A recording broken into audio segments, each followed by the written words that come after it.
Chapter 1826–1850 Supremacy Games 1826 Commander BIA's Countermeasures. Meanwhile, inside the surreal plane of the atomic world, where atoms loomed like massive celestial bodies and electrons zipped around like shooting stars, Commander BIA was still being chased by Athena. Each atom they encountered was a planet with its gravitational pull and orbital mechanics. But those two seemed to defy the laws of physics, as they kept bursting through those atoms like they were made out of cotton. "Give it up, BIA, I don't want to hurt you," Athena called out, her voice echoing strangely in the quantum environment, distorted by the subatomic wind. BIA glanced back, her eyes wide with a tint of dread. She realized she couldn't afford to be caught, not here. While she could continue her enlargement, she didn't dare to return to the Eternal Kingdom, knowing that her fate would be much worse. Suddenly, BIA twisted in mid-air, using the magnetic forces of an electron path to catapult herself in an unexpected direction. She spun around a particularly large atom, using its electron cloud as a slingshot, which sent her hurtling toward a distant cluster of atoms. However, no matter how far or what method she used, Athena's chains made it impossible to escape her trail. "Damn it! I have to cut off those chains." Commander BIA's expression kept turning for the worse after noticing that Athena had her leg locked in. The worst part? She could not cut those chains as they were embedded with radiant divinity. "I have no other choice." Suddenly, her face turned grim as she manifested a vibrational blade and sliced off her own leg without an ounce of hesitation. This had worked in freeing her from the chains, but alas, Athena had already anticipated this much. Before she could get away from her, Athena suddenly transformed into particles and went through the chain, appearing at the endpoint instantly. Before Commander BIA could even rejoice about her short-lived freedom, Athena caught her separated leg and smacked her right in the face with it, hurling her into thousands of well-arranged atoms. "Why are you making this harder than it is?" Athena appeared behind her and punched her in the back with a metallic knuckle embedded with white gems. Crack! Cough! Commander BIA coughed out blood immediately, her eyes almost popping out of her socket after that one punch snapped her back. This happened through her vibrational shield. Since they exited the quantum realm, there was no such thing as a standardized force for everyone. Still, since they were in the atomic world, Athena couldn't exert her strength to the limit, but what was available to her was more than enough for a primogenitor. Having no interest in letting her escape anymore, Athena waved her finger and caused tens of thin chains to emerge and bound her up. Those chains were covered in radiant divinity, making it impossible for BIA to use any ability. "Now, are you planning to tell me what you know?" Athena gave her a cold stare. "Or should I extract them on my own from your memories?" "Do your worst, I ain't saying anything." Commander BIA stared back at her with bloodshot eyes, not hiding her will to die for Felix's whereabouts. Weird, why is she willing to go this far for him? Athena knitted her eyebrows in bafflement. She was certain that their first meeting was in the quantum realm. So, they shouldn't have bonded so much to the point she was willing to undergo torture for him. This made her curious about her reasoning, but since she wasn't planning to speak out, Athena stopped being polite. "So be it." She placed one finger on BIA's forehead and invaded her memories. The world around them, the buzzing atoms and shooting electrons, faded into the background as Athena navigated through the streams of BIA's memories. The memories appeared before Athena like a series of vivid, emotional holograms, each one revealing pieces of BIA's past. The scenes unfolded rapidly to the point that only a Unigine could analyze them properly. She witnessed how Felix disguised as Gon infiltrated her squad with Apollo, the battles that had occurred within the tower, Uranus, Eris, and Demeter's chase, and even how they got sent into different areas after getting sucked into an unstable portal. When she was done with this, she came back to the moment where she had given Felix a glance over her life under Uranus' tyranny as his wife. The moment Athena watched the harsh experiments, pushing the boundaries of ethics for even Unigine standards, her expression couldn't help but turn ugly. That sick animal! She cursed Uranus hatefully as she continued watching Bia enduring unimaginable pain, her spirit bending but never breaking, all under the guise of a twisted experiment to birth a powerful offspring. Athena's heart continued tightening as she witnessed the aftermath of the failed experiments. Uranus discarded Bia like a mere waste, her worth in his eyes measured solely by her failed utility. At last, Athena came back to the final moments of the tower, after its explosion. She observed Commander Bia finding a white cocoon within the ruins, and after peeking inside, she witnessed the featureless entity, lying in a fetus position with 7 hearts situated perfectly on its chest. Uranus' core was one of them. This is it, she must be the one hiding the Perigo. Before Monare could finish his sentence, the scene was suddenly disturbed and turned pitch black. The other 2 rulers and Athena were left staring at the pitch black picture in silence, knowing that only one situation could lead to this result. She has erased her memories. Medusa uttered coldly. After what I have seen, I understand her motives now. Athena wasn't too surprised by this ending. She pulled back from the memories and gazed into Bia's bloodshot eyes and faint mocking smile. She seemed pleased with her countermeasures even though she realized that it was going to anger Athena, which might lead to a venting episode of torture. Just kill me and be over with it. Commander Bia sneered, my entire life has been nothing but a tragedy, and I will be damned if I am going to let you ruin the one thing that made me happy. Although Commander Bia had been living a good life in the quantum realm and within the royal grounds, her past life always chased after her. This made it impossible for her to move on and just forget about it even when she had the choice to erase those horrible memories. In her eyes, if she were to erase them, it would be the same as forgiving Uranus. She never had any interest in doing so, ever. Thus, the moment she realized that Uranus had been slain, she experienced pure joy for the very first time after escaping his grasp. She was going to fight, to protect that little piece of happiness regardless of the odds. I sympathize with you, what Uranus did to you is punishable even by Unigen standards. Athena smiled wryly, that's why he hid you from us. I neither care nor need your sympathy. Commander Bia gave her a cold gaze, all of you are natural-born monsters who care only about their benefits and desires. I am sure you are going to prove me right shortly enough. Commander Bia sniggered. 1827 Protecting the little bit of happiness. Athena opened her mouth, wanting to retort, but in the end, she closed it close and let out a long exhale in disappointment. She wasn't disappointed by Commander Bia's reaction, but by herself. That's because Commander Bia was right. How so? Bring her to us, we will restore her erased memories. This was the order she received from the first ruler and she had no intentions of going against it. Start enlarging yourself if you want to live. Athena ordered, her eyes turning cold again. As a Unigen, she had complete control over her emotions, thus, she killed off any signs of mercy or sympathy before they could affect her judgment. When it came to Unigen's core, they didn't mess about. Not interested. Commander Bia rejected, kill me or let me go, these are your only options. You're under the wrong assumption. Athena shook her head, when dealing with us, there are never just 2 options. Before Commander Bia could analyze her words, Athena smacked her in the forehead in the blink of an eye. When she pulled back her palm, an orange hexagon gemstone was left embedded in the center of her forehead. Athena snapped her finger and the gemstone came to life, shining brilliantly. Meanwhile, Commander Bia's eyes started losing focus. What's happening to me? She murmured with great difficulty, feeling like every word weighed heavily on her throat. You are being mind-controlled. Athena answered truthfully. No.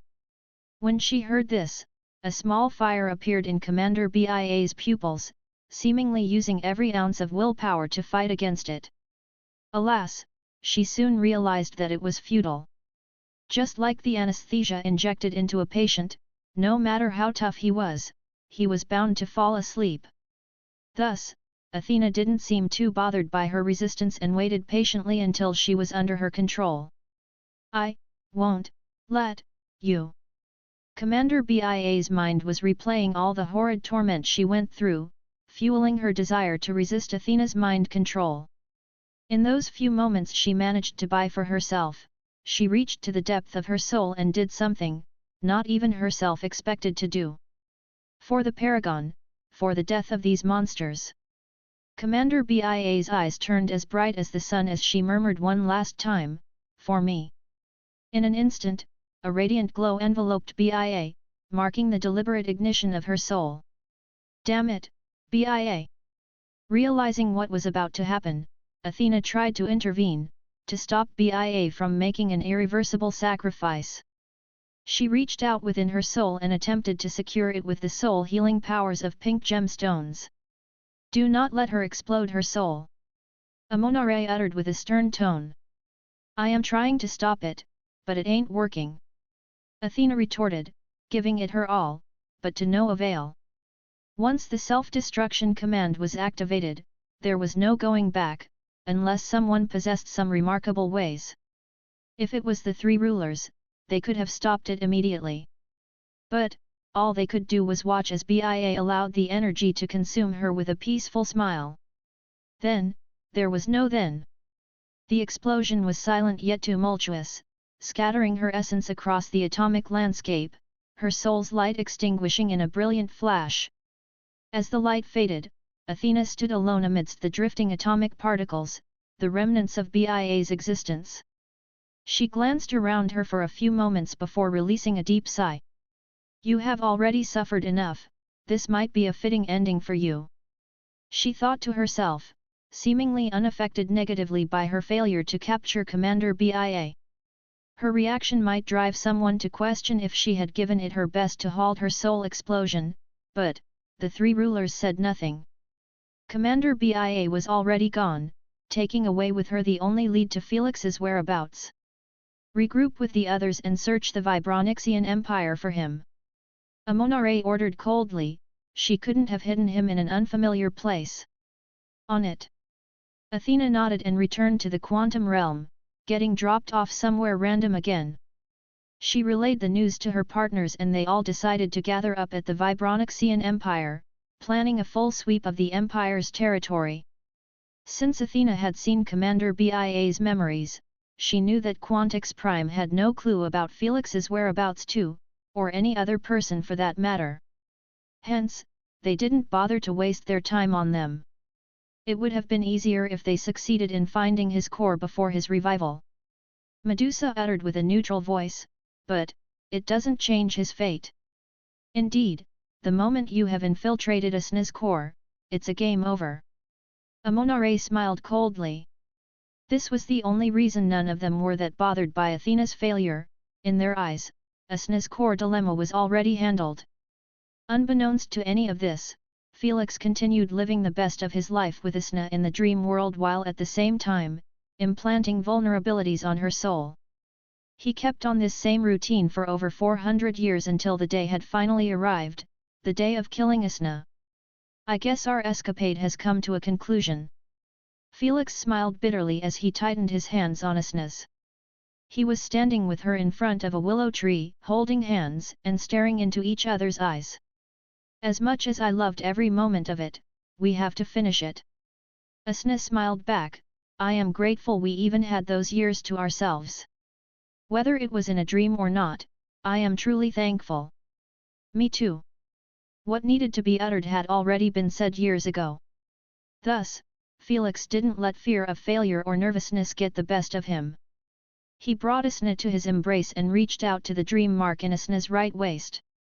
It was a small, intricate symbol etched delicately. His fingers trembled slightly, knowing that with a single command, he could trigger the vulnerabilities he had painstakingly placed within her soul, ensuring that her soul's explosion would be instantaneous. But, it had to happen. He could already feel his main soul getting closer to 60% completion, affecting his wisp bit by bit. He could no longer waste time if he wanted this plan to succeed. With a heavy heart, Felix whispered the command, his voice barely a breath in the quiet of the dream realm. Asna, my love, forgive me. As he spoke the words, a gentle, warm light began to emanate from Asna, surrounding her in a soft glow that gradually intensified. There is nothing to forgive, we will reunite sooner or later, I can feel it. Asna reached out with a gentle smile and gave Felix a light kiss on the lips. As their lips connected, her form began to dissolve within his arms, the light growing brighter until it was all that remained.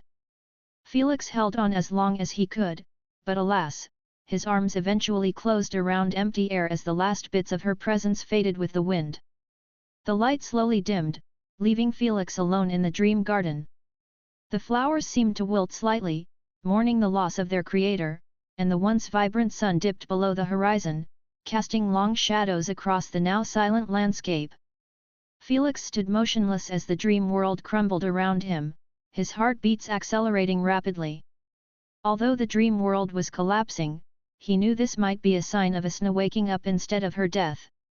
There was only one way to truly confirm her death and he was waiting for it. No, everyone was waiting for it. Come on, come on. Thor kept repeating with a tense expression. Please work, please, please. Candace begged while crossing her hands together, seemingly becoming religious all of a sudden. Meanwhile, the rest of the tenants, each had their own reaction. But, all of them supported the success of the plan, even Lilith somehow. Just as all hope seemed lost and the failure of the plan was looming near, a sudden thunderous clap resounded heavily across everyone's mind. Rumble. A thunderous clap so powerful everyone in the universe and its realms heard it loud and clear. The moment it echoed in Felix's ears, he opened his eyes to the sight of the tenants cheering and celebrating inside Asna's core. We did it! A little smile of relief and delight broke on Felix's face as he gazed into the distance, realizing that they had already succeeded in the hardest part of their mission. Rescuing Asna from under the three rulers' guardianship. Alas, if only he knew. 1828 King of Darkness. Meanwhile, within the confines of the dimensional pocket, the three rulers were seen gazing at the universe's heart expressionlessly. I told you, it won't work. Medusa shook her head, even Asna's soul explosion isn't enough to cause it any damage. Since the three rulers anticipated Asna's soul explosion, Amonare decided to contain it and channel it through the universe's heart. He hoped it would at least cause some damage to assist them later on when they commit. Alas, it ate Asna's soul explosion without leaving a single scratch. It was worth the attempt. Amonare wasn't too bothered. Now, with her soul destroyed, she is bound to be reborn on her core. I hope you are ready to integrate with her. Don't worry, I am just waiting for the process to get kicked off. Medusa smiled coldly, I will show her the true meaning of being a celestial. Years went by rapidly and before long, close to a millennia had passed since Felix's death. Nothing changed in those years besides the war near the tower's ruins calming down a bit. Fatigue had started accumulating amidst the troops of all nations, forcing all leaders to pause their battles. However, the mercenaries were still running amok, attempting to find any piece of treasure their eyes landed on. Many unique treasures were already found and sold to the highest bidders, allowing some mercenaries to retire immediately. As for the big nations, they were still focusing only on the stone of reality and yet, none of them seemed close to its presence. Meanwhile, Aeolus, Athena, and Artemis had combed every nook and cranny of the Vibronixian Empire for Felix's whereabouts, but to no avail. They even searched the forest where Commander Bia hid him. Fortunately for him, they have used merely their senses to pick up on his aura. Due to the cocoon's protection and the dimensional pouch, his presence eluded them. Still, they couldn't give up as their cores were being held hostage, forcing them to continue their search against their will. Back to the ruins of the tower. Quantix Prime, Vibra, and Commander Krell were seen in another meeting, discussing their next move. Losing Commander Bia has cost us a lot. Commander Krell frowned, ever since her disappearance, we are losing bit by bit against the Chaoxians. This isn't our top priority. Vibra remarked, "It's those 3 foreigners getting spotted across our territory. They seem hell-bent on finding something." "I know, but what can we do about them?" Commander Krell uttered coldly, "To fight them means ditching the ruins and the stone of reality. Don't bother yourselves with this." Quantix Prime said calmly, "Keep your focus on the stone of reality. If we were to find it, all our problems would cease to exist." Vibro and Commander Krell nodded in agreement. Just as they planned on discussing a new plan to win against the Chaoxians after the truce, a soldier suddenly entered the room with a ghastly expression. "What's wrong with you?" Commander Krell narrowed at the horrified soldier. The rift, the darkness rift has opened up on the eastern side of the ruins." The soldier reported, seemingly disbelieving himself saying the news. "What?" After their initial shock, their expressions turned solemn, gazing at the soldier with a displeased look. "Are you dumb? The rift opens up every 5,000 years. Commander Krell cursed, not in a good mood for rookie mistakes. "You must have mistaken it," Vibra said calmly. I don't think so." The soldier gulped mid-sentence, knowing that disapproving of his superiors in this manner might cause his death. "Show me!" Quantix Prime ordered, coming to his rescue. The soldier extended his arms and manifested a perfect representation of what he had witnessed through his vibrational control. When Quantix Prime and the others saw the emergence of a pitch-black twisted rift, the room's atmosphere changed immediately. It does resemble the King of Darkness rift," Vibra murmured, feeling a slight chill coursing in her core. "It can't be, there is still plenty of time before the official opening." Commander Krell was still in denial. "It can't be, but it is." Quantix Prime narrowed his cold gaze at it, "It's the real deal, I can never mistake it." "Then, how? How the hell did this happen? We are at our weakest and already infighting amongst each other." Commander BIA got agitated, "We are nowhere prepared to handle that psychopath's army." Vibra glanced around her and it came to her immediately. "It must be the tower's destruction." She clarified, "There is no logic to the emergence of those realities. It's not too far-fetched that the tower had caused another rift to open much sooner than the one we are used to. In other words, this rift wasn't the same one that always opened up every 5,000 years, however a new one born from the disturbances in the quantum realm's chaotic balance. Work on establishing a vibrational hub with the other 50 nations' leaders." Quantix Prime ordered them with a solemn tone as he stood up. "Where are you going?" Vibra asked. "To check the rift personally."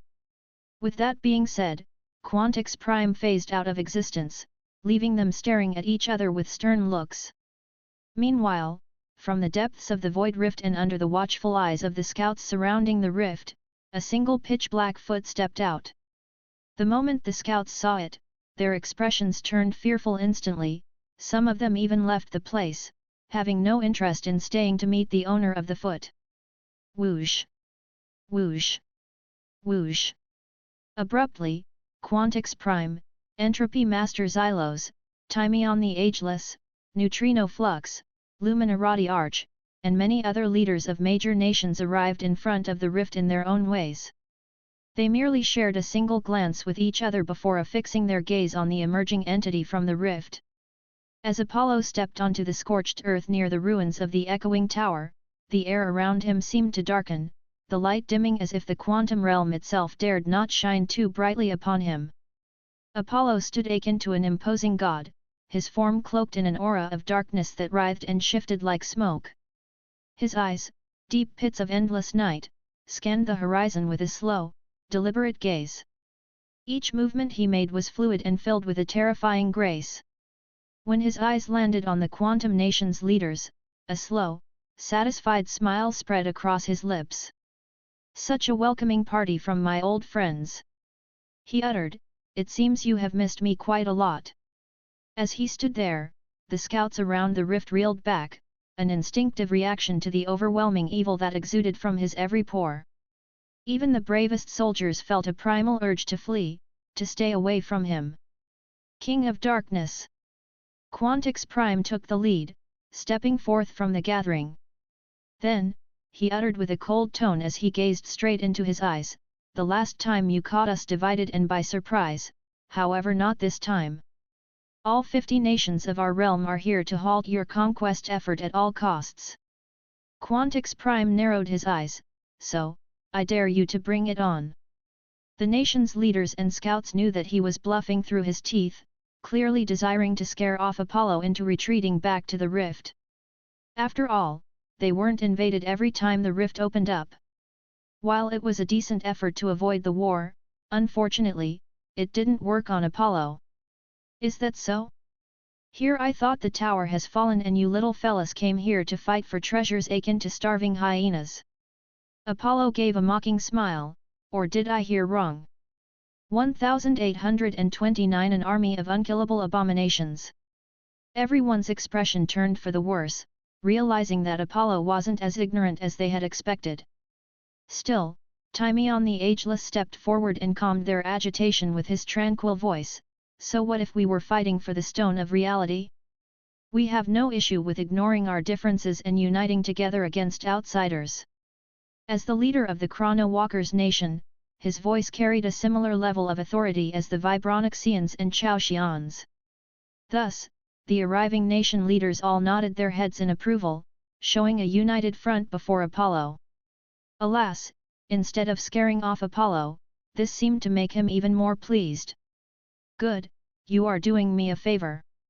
It's more bothersome to deal with you in your own territories."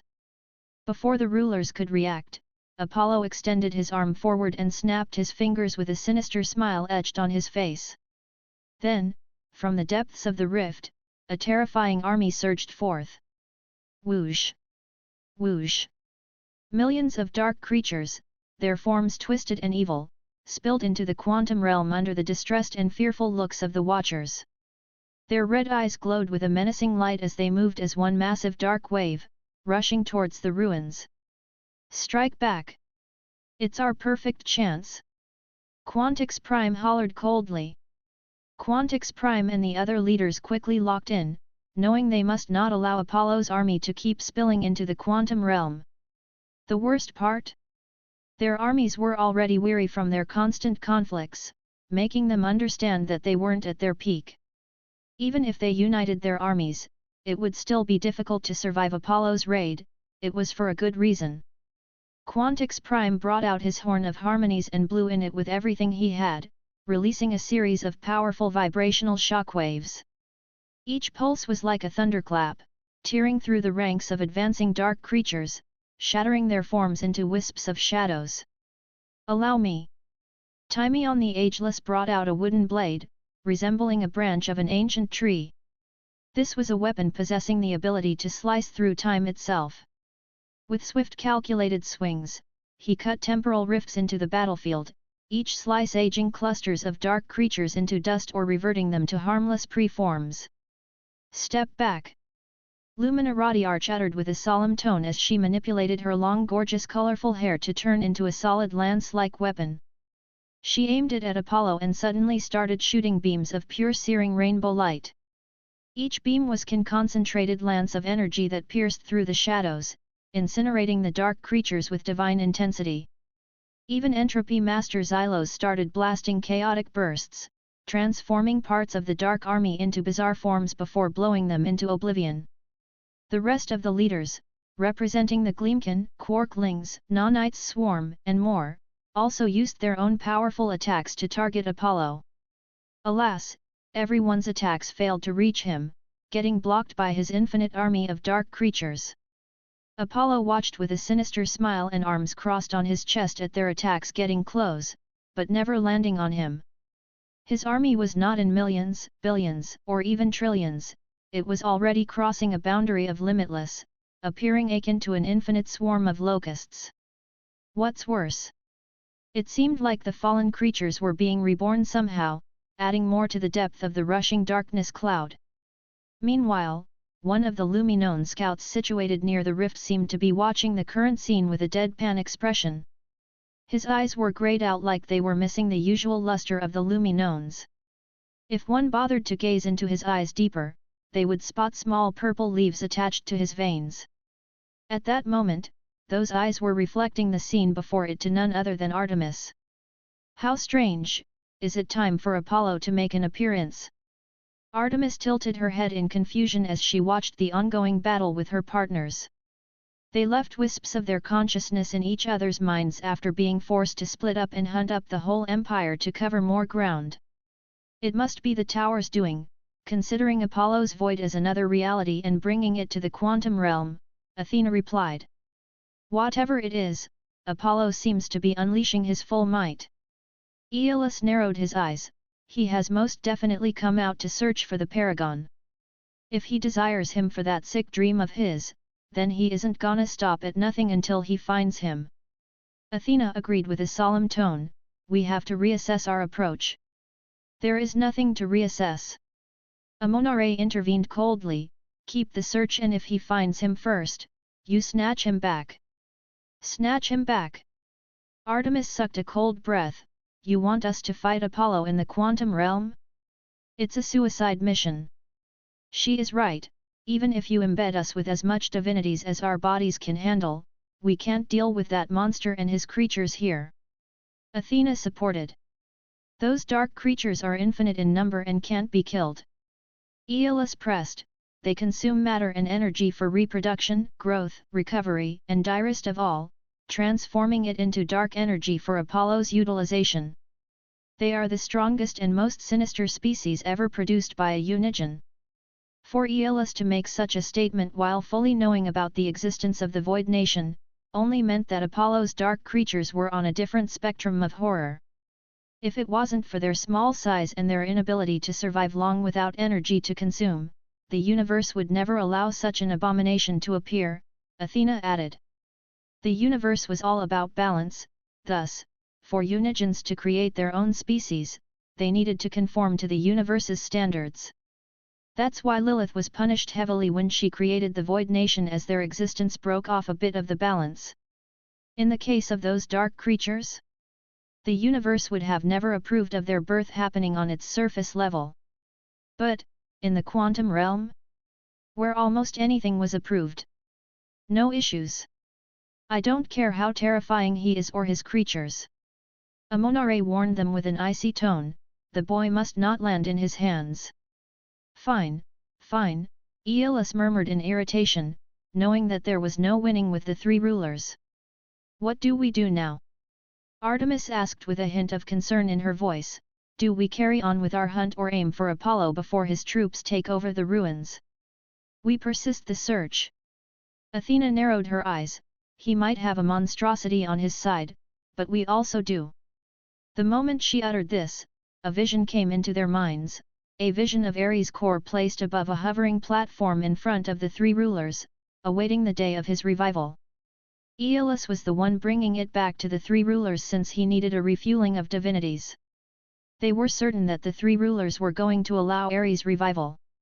After all, he never bothered to show any enmity to them or cared enough about their goal, all he desired was an ending to his saga. The way he died was going to anger him extra than satisfy him, making them understand that he would need a way to vent. If it wasn't going to be Felix, then Apollo would take the full brunt of it.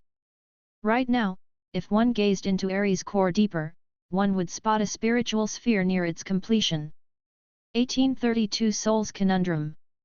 While Ares' soul was near its completion, Felix seemed to be running into some unexpected difficulties. At the moment, he could be seen gazing with a hardened expression at the bottom half of his newly created soul sphere. It wasn't even a sphere yet, just an empty bottom half. It seemed to have completely stopped its growth. It's been like this for over a century now. Candace wondered as she gazed at Elder Kraken, is this normal? The soul's expert knitted his eyebrows in puzzlement. Felix's situation is unique and I genuinely don't know much about it. But, this shouldn't be normal. Elder Kraken clarified, once a soul's rebirth was launched, it shouldn't stop on its own. You mean something is interrupting it? Felix asked. Maybe? I don't know. Elder Kraken shook his head, not wanting to give the wrong information. Can it be a SNES core as we envisioned before? Felix frowned. It might be. Lady Sphinx agreed. Felix and Isna had already discussed the possibility of her soul's rebirth interfering with his soul's rebirth before they committed to the plan. After all, Felix and Isna were not ordinary beings, their souls were derived from celestial hearts, which were fundamental components of the universe's framework. Knowing that he was the lost consciousness of the universe made him linked to all 7 celestial hearts, including Isna's. This deep connection suggested a possibility of the universe being thrown into confusion when both souls' rebirth occurred at the same time. Isna's soul is attempting to reform, but so is yours. You both draw from her core. It's unprecedented. Lord Shiva involved himself with a stern tone. Never before have 2 such closely linked souls attempted rebirth simultaneously from the same source. This is uncharted territory, even for the cosmos. Elder Kraken rumbled thoughtfully, it seems the heart that binds you and Isna is caught in a cosmic conundrum. It desires to give birth to both of you, but at the same time, it seems confused on how to do it without merging your souls. Felix's brow furrowed deeper as he absorbed their insights. They had already spoken about this, knowing that the universe had always chosen Felix as the new guardian of laws every time he had taken over a core without a host. He tried to speak Isna out of this in fear of the universe choosing his soul over hers, leaving her to perish for good, just like what happened to Hephaestus, Zeus, and the other victims. But, she ignored his warnings and still wanted to give the plan a shot. In her eyes, all possibilities were favorable. If the universe decided to recreate her soul, so be it. If it chose Felix's or merged them, she would also be fine with it. After all, Felix could always bring her back when he dealt with the 3 rulers and took over his throne as the universe's consciousness. She had already spent too much time with her soul merged with his to care about it happening again. In other words, anything was better than remaining under the 3 rulers' mercy. Is there a way to solve this? How could we influence the universe's decision to ensure both Isna and I are reborn as intended? Felix sought suggestions. Felix had no interest in possessing Isna's core, even though he knew it was originally his. In his eyes, his old version was its own entity and he was his own self. Thus, he considered Isna's core as nothing but her heart. It's going to be tricky. Lord Marduk intervened while rubbing his beard. I believe the source of this confusion is the 7 hearts placements. What do you mean? Thor asked. Currently, it seems like Isna's core had taken the main heart position while the Stone of Reality and Lilith's core had taken the side, the others were below them. Lord Marduk suggested, what if we rearranged the Stone of Reality as the main heart position and Isna's core as the secondary? You are implying this will remove the confusion on the universe since it considered the main heart as the foundation of the soul. Elder Kraken raised an eyebrow in surprise, intrigued by the idea. Yes, would it work? Lord Marduk inquired for his expertise on the subject. Felix and the other tenants perked their ears awaiting Elder Kraken's answer. It might work. Elder Kraken confirmed, just as Felix and the others were about to feel elated, they realized that they had no idea how would it be possible to rearrange the heart's positions. You still can't control the Stone of Reality, and I believe another confrontation would arise if you ordered Isna's core to step over, Candace said with a worried tone. She had no desire to witness another internal celestial battle between those 2 hearts, knowing that it would erase all of Felix's efforts to recover his soul. The worst part, his position might be exposed due to the disturbance. I think it's not going to end up in a conflict. Lady Sphinx mentioned, the last time is different than this. Indeed, a conflict has occurred because you commanded Isna's core to command the Stone of Reality. Fenrir agreed with an expressionless tone, in this case, all you are doing is requesting Isna's core to step down. It has nothing to do with the Stone of Reality. That makes sense, but it is still a valid risk. Felix nodded with a serious expression. What if Isna's core took it as an insult? Clearly, it has its own emotions and instincts. Doubtful. Lady Sphinx shook her head. If you are asking it to step down below other cores, maybe it might react, but all you are asking it to do is return to its natural position. The main heart's position is supposed to be for the universe's heart and has nothing to do with the stone of reality. The tenants nodded in agreement, being aware that if a SNES core had only its instincts, it ought not think that far ahead and create problems. The moment he commanded it to take its rightful place, it would do so without questions asked. How about the stone of reality? Candace wondered, are you sure it will take on the main heart's position on its own? On its own? Felix shook his head, there is no such a thing. I am certain that the universe is the one arranging my 7 hearts in this manner. When the main heart's position becomes vacant, I am certain the universe will intervene and push for the stone of reality to fill it up. I understand. Candace nodded as she watched Felix kicking off the process right away, having no interest in delaying it any further. His soul's rebirth had been halted for a century now, and the fact that Commander BIA still hadn't returned to pick him up kept playing with his mind. Step down. Felix's voice echoed in a SNES core, a direct order but carrying a hint of care in it. A SNES core quivered slightly, acknowledging the weight of his words. Take the position left by Lilith's core. Without an ounce of hesitation, a SNES core began to descend gracefully, moving toward the lower tier of the internal celestial arrangement. Meanwhile, the space left vacant by this movement didn't remain empty for long. As Felix expected, the stone of reality was propelled by unseen forces to take up the central position. Meanwhile, Liltia's core took its position, concluding the arrangement. As the stone of reality settled into its new role, the other celestial cores adjusted their orbits slightly, aligning themselves with the new center, and stabilizing under the stone's authoritative influence. The transition had been smooth, the universe swiftly accommodating his will without hesitation or conflict. Felix and the rest sighed in relief, but they knew that their problem was far from solved. Did it work? All of them gazed at the bottom half of the soul barrier without a single blink, afraid they would miss any movement. After a mere moment, the soul barrier's color swiftly changed from pure white to creamy white. Yet, the most drastic change was the shape of the soul. Am I tripping, or the sphere is somehow deforming? Thor murmured with a startled tone as he eyed the soul barrier changing its shape from half a perfect sphere into a rounded bottom of a pebble. It was still spherical, but just not perfectly round like a ball. It must be because of the stone of reality's original shape resembling a stone, which affected my soul too. Felix smiled wryly, I do not know what this means, but at least my soul has restarted its recovery. Better yet, it looks like a SNES core has finally kicked off its rebirth process. Lady Sphinx added after picking up on the new changes occurring within a SNES core. It looks like this problem was the one holding it back. Thor smiled. Since none of them had a clue about how a SNES soul rebirth was going to occur or when it would happen, all they could do was be patient and wait. However, after an entire century of nothingness from both souls, they realized that they needed to be proactive. Fortunately, the solution wasn't that difficult and everything went smoothly. Alas, in Felix's universe, there was no such thing as a smooth experience.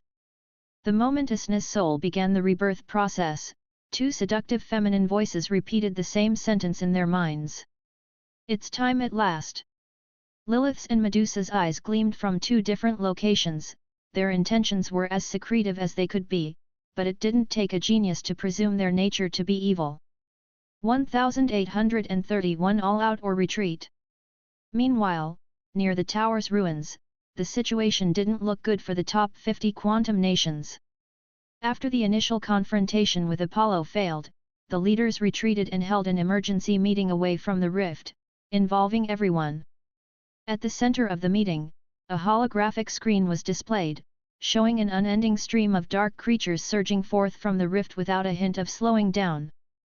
Quantix Prime and the rest of the leaders could only watch this happen with distressed expressions, feeling hints of despair arising from the bottom of their hearts. They ought to feel this way when their attacks fail to do any damage to the infinite army of dark creatures. The worst part? Those creatures ate matter and energies regardless of their nature, which implied it was near impossible to lock them down with time or spatial-based abilities. Since those abilities were using quantum energy, those creatures were capable of chipping at them slowly. With their massive numbers being put into consideration, those abilities fall flat just like the rest. Rumble! Rumble! The sky and the ground rumbled under the weight of their numbers as they spread out across the ruins, a black tide washing over broken stone and scorched earth. As they advanced, the dark creatures descended upon abandoned weapons, remains of fallen soldiers, and residual energies left from previous battles. With each contact, the materials disintegrated, absorbed into the dark forms of the creatures, who grew more substantial and terrifying with every consumption. If Felix or Lady Sphinx were to ever see how they do it, they would be reminded immediately of the dark reaction. We need everyone on the battlefield. Neutrino Flux, the head of the Quarklings nation, ordered with a solemn tone. Agreed, we have to engage now before the army reaches a much more terrifying number. Luminarati Arch supported. It's the opposite. Timion the Ageless shook his head, we have to retreat to our territories and protect them. Those dark creatures' weakness is food. They can't exist for long without materials to consume and turn into dark energy, which supports their life. In other words, if we separated, the King of Darkness would be forced to focus only on a couple of territories before his army runs out of energy. Quantix Prime continued on. Exactly, if we fought him now, we are throwing away our armies. Most of the leaders seemed to agree with his suggestion, understanding that standing together would do nothing but result in them getting killed. It was the same as a herd of buffaloes getting chased by a lioness. They stayed together for protection, hoping to God they wouldn't be the ones getting picked on by the predator. Once a target was chosen, they all dipped away and left it as a sacrifice. But, Entropy Master Xylos didn't think the same. He gave them a disgusted glance and insulted, "Bunch of cowards, are you planning to keep running away forever? If we don't act up right now while we are together, he will start coming out every 5,000 years to pick us up one by one until we go all extinct. By then, the quantum realm will be his, is this what you want?" His insult didn't sit well with the majority as they gazed at him coldly. But, they knew that he was correct. Apollo was a constant threat to their realm, a virus that always came back. Still. You think we want to? He is untouchable within his army. If you are so good, then suggest a better plan. We do as Flux suggested. Entropy Master Xylos said calmly, we gather our armies and hit him with everything we got while his army is still in its infancy stage. You know full well, how massive it gets if left to grow on its own. Quantix Prime and the rest of the leaders eyed each other with serious expressions. They understood that Xylos was making a ton of sense, which wasn't usual, considering his chaotic persona. What do you think? Quantix Prime reached out telepathically to Timion the Ageless alone. He was one of the oldest and wisest beings in the quantum realm, making his input always get taken with the highest regard. If this came from anyone else, I would have agreed, but not him. Timion the Ageless knitted his brows as he eyed Xylos. He is too unpredictable, too dangerous to ally with, and too unreliable to expect anything good from him or his army. I thought so too. Quantix Prime nodded, they can turn against us at any second for no reason. Indeed. So. Quantix Prime looked around him and noticed that most of the nations seemed to have their decision altered.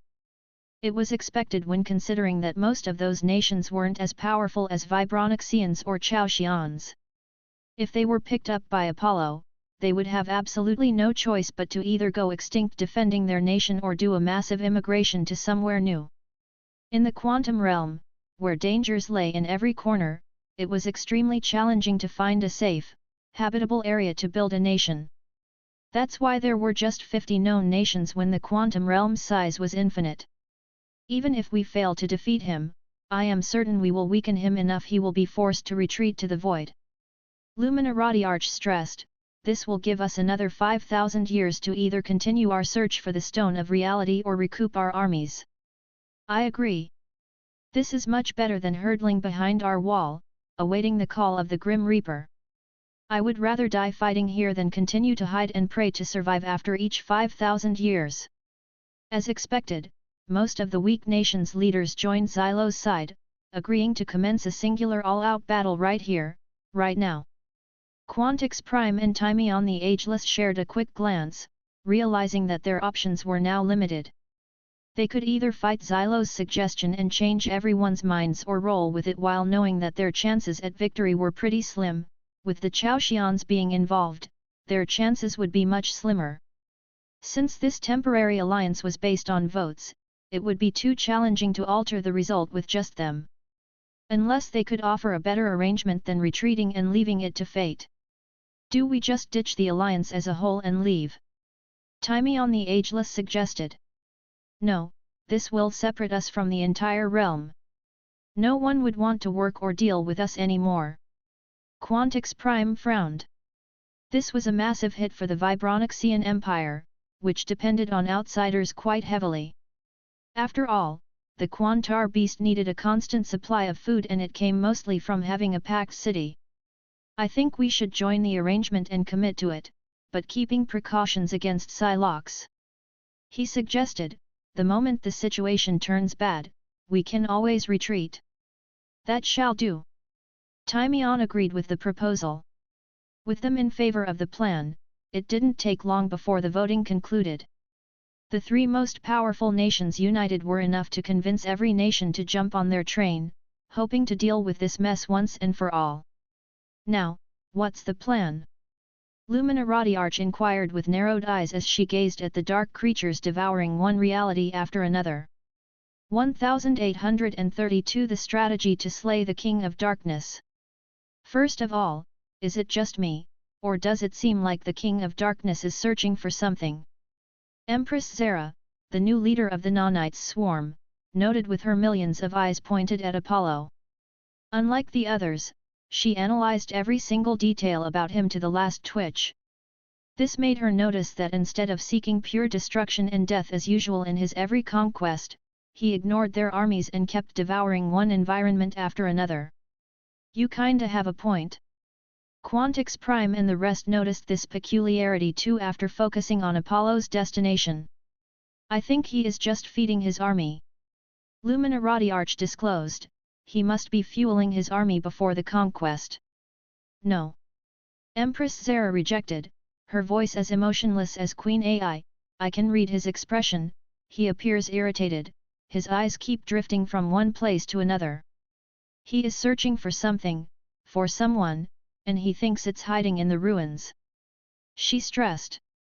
What can it be then? Neutrino Flux raised an eyebrow. Wait, don't tell me he is looking for the Stone of Reality too. The moment this notion was brought up, everyone's hearts sunk to the bottom of their stomachs in dread. Just the thought of Apollo possessing the Stone of Reality was enough to cause them an existential crisis. *T, even if he isn't searching for it, at this incredible pace, he is bound to find it after devouring the entire ruins and the realities nearby. Damn it, I guess retreating was never an option. We need a strategy, right away. Everyone went silent and began to brainstorm new strategic ideas to take down Apollo and his army. With 50 nations involved and each one had its own special powers, strengths, and weaknesses, it was much more complicated. But, time wasn't in their favor, knowing that they needed to come up with something good, and quick. After a quarter of an hour, Empress Zara declared calmly, we need a multi-pronged approach. First, we establish a perimeter using the Quarkling's quantum barriers to disrupt Apollo's army's connection to the rift. This will weaken his forces immensely. Everyone knew that Apollo kept his dark creation army connected to the rift as much as he could for the sake of dark energy. He let go of it only when he needed to go into far distances. The moment he did this, it made him fight against time before his army died out of starvation. When that occurred, he returned to the void and started creating a new army to repeat the cycle when he had enough. While the barriers hold them at bay, we can use the Chronowalker's capabilities to manipulate time within these zones. Slowing down the movement of his troops will give us the tactical advantage we need to strike effectively and cut off the link. Xylos involved himself in the planning with a cold tone. if we managed to cut off his supply of dark energy, we could use the combined spatial powers of Plankturs to lock him down and his severed army in a dimensional pocket. We will be already awaiting him there. Luminarati Arch showed an icy smile. Without the rift and the infinite supply of dark creatures, he can't stand a chance against all of us. Sounds like a plan. With the main frame of the plan decided on, everyone started chiming with ideas to solidify it and make it foolproof. In addition, to establish escape routes for everyone in case *T hit the fan. After an hour or less, the meeting drew to a close and Quantix Prime stood up to address the gathering one last time. This will be a campaign the likes of which we have never seen. But together, we hold the power of 50 worlds. Let's use it not just to defend our homes but to put an end to this threat, once and for all. Once and for all. The leaders chanted with cold expressions, hatred painted on their eyes as they gazed at the holographic image of Apollo. Meanwhile, in Quantix Prime's mind, questions arose about Apollo's real target of his search. Can it be what those three bastards are looking? He narrowed his eyes. Can it be what Commander BIA is hiding? With this much interest in it, what is it? Suddenly, Quantix Prime's eyes widened. Don't tell me, it's the Stone of Reality. Is it possible that BIA has found it and kept it to herself somehow? Shadow, keep your eyes close to those foreigners and report to me if they seem to have found anything. Quantix Prime ordered telepathically. Your wish is my command. Shadow replied monotonously. While Quantix Prime hadn't come to the exact answer, he was getting closer and closer. A couple of hours later, Apollo could be seen standing above his cloud of dark creatures, his eyes, deep wells of darkness, scanning the aftermath of his destruction for any signs of Felix. Show yourself, Paragon, Apollo murmured, his voice a blend of frustration and anticipation. Where are you hiding yourself? Apollo had no clue what happened to Felix, forcing him to start his search in the ruins, the last place, where he was last seen alive. He could also pick up on Unigen's auras if they weren't masked with spiritual pressure. Thus, he understood that if Felix was here as a mere core, his aura would have been picked up by him. Suddenly, Apollo's focus was broken by his dark creatures getting disturbed at the far back. He merged his senses with them and travelled along the hive until he arrived at the end, near the rift.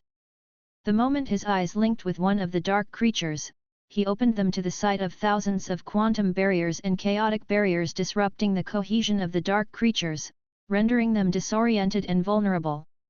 Above, Gleamkins, Luminones, Vibronixians, and millions more of different races armed to the teeth as they used their powers and weapons to sear through the ranks of dark entities. On the ground, chronowalkers manipulated time around key choke points, slowing the reinforcements of dark creatures to a crawl. Apollo watched as his forces, usually an unstoppable tide of destruction, were being picked apart from many sides. They are trying to sever the swarm from the dark energy. A cold fury sank over Apollo as he determined the depth of the strategy against him. Carry on. Don't stop attacking. Cut them apart. We are so close. For the realm. Meanwhile, the Quantum Nation's leaders were encouraging their troops as they offered their own assistance, knowing that time wasn't their ally. They managed to get the jump on Apollo only because of the unique powers of some races in their alliance, helping them perfect their ambush. But after launching their attack, they knew that Apollo would be on to them immediately. As expected, Apollo traveled through the swarm as darkness particles and then appeared right before their faces and under their world-ending barrage. With a cold gaze, he raised his hand to the sky and uttered, "You little worms are pushing your luck." The instant the sentence echoed in everyone's minds, they were stunned to see the dark creatures creating barriers of dark energy and fighting back with a similar ferocity. Yet, the most shocking part had yet to come. The dark creatures seemingly began to gather up and merge into clay, forcing a massive abomination with 20 large eyes, the head of a goat, and the body of a lizard. When it opened its crimson eyes, it gazed at the aggressors for a mere second before launching itself at them. The worst part? This was merely the first of hundreds of other gigantic dark abominations. "You want to play so soon, let's play," Apollo uttered coldly. 1833 One against a realm. I devour them. Let none stand in your path. At his call, those titanic beings charged forward at the largest gathering of troops, each creature emitting a low, rumbling growl that resounded in the chest of every soldier present, sowing seeds of fear even among the battle-hardened troops. Whoosh! Whoosh! The dark creatures moved faster than their immense size suggested possible, appearing almost instantly at the front lines. Block them! Duncan bellowed as he watched the initial rows of soldiers getting swept away, crushed underfoot, or torn apart by the relentless claws of Apollo's minions. Panic spread as quickly as the dark creatures advanced, breaking the formation of even the most disciplined troops. On the ground, chrono walkers activated their temporal fields, attempting to slow the behemoths. Even if they wanted to freeze time, they knew it would consume way too much energy for mere seconds at best. Thus, it was much better to slow them down, helping the rest of the troops to regroup and focus their fire. Boom! Boom! Thud! Laser beams, energy projectiles, vibrational blasts, and many other powerful attacks sliced through the air, each burst of light a desperate attempt to hold back the dark tide. While his army seemed to be overwhelming the troops even through their barrage of attacks, Apollo was still not satisfied. With a sweeping gesture, the towering abominations at the forefront of the chaos abruptly started to have countless insect-like creatures breaking off their skin. Those little creatures swarmed outward in a horrific flood of darkness, heading towards the nearest troops their eyes landed on. Let darkness consume their hearts. Propelled by his sinister command, the swarm of dark insects surged forward with alarming speed. The soldiers found themselves much better at dealing with the larger abomination than those tiny insect-like monstrosities. They tried to kill them off, they tried to swat them away, but their hands passed through the creatures as though they were made of smoke and shadow. The worst part? Those creatures darted towards any exposed skin they could find, phasing through armor and clothing with ease. Upon contact, they began to burrow into their hosts, disappearing beneath the skin where they unleashed a horrifying transformation. Argh! They are burrowing through my ears. Help me! Get them out! Protect yourself with barriers! Screams of terror and pain cut through the battlefield as soldiers fell, clutching themselves as the dark energy began to invade their bodies. In less than a few seconds, anyone unfortunate enough to be fully overtaken stood back up with eyes glowing a sinister red. Without an ounce of hesitation, they turned against their comrades, now puppets controlled by the very darkness they had been fighting against. Show no mercy. Kill anyone possessed.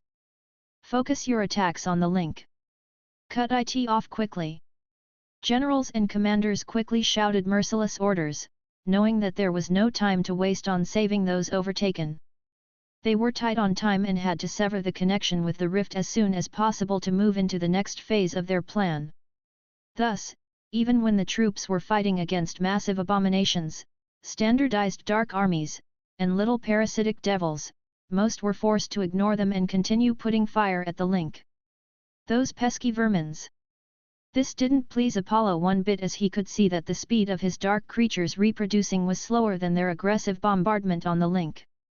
They kept chipping off it at a consistent rate, reducing its size from tens of kilometers to a mere kilometer. It was like cutting off a rope with a small dull knife. It might only cut it thread by thread, but the final result was the same. A complete snap.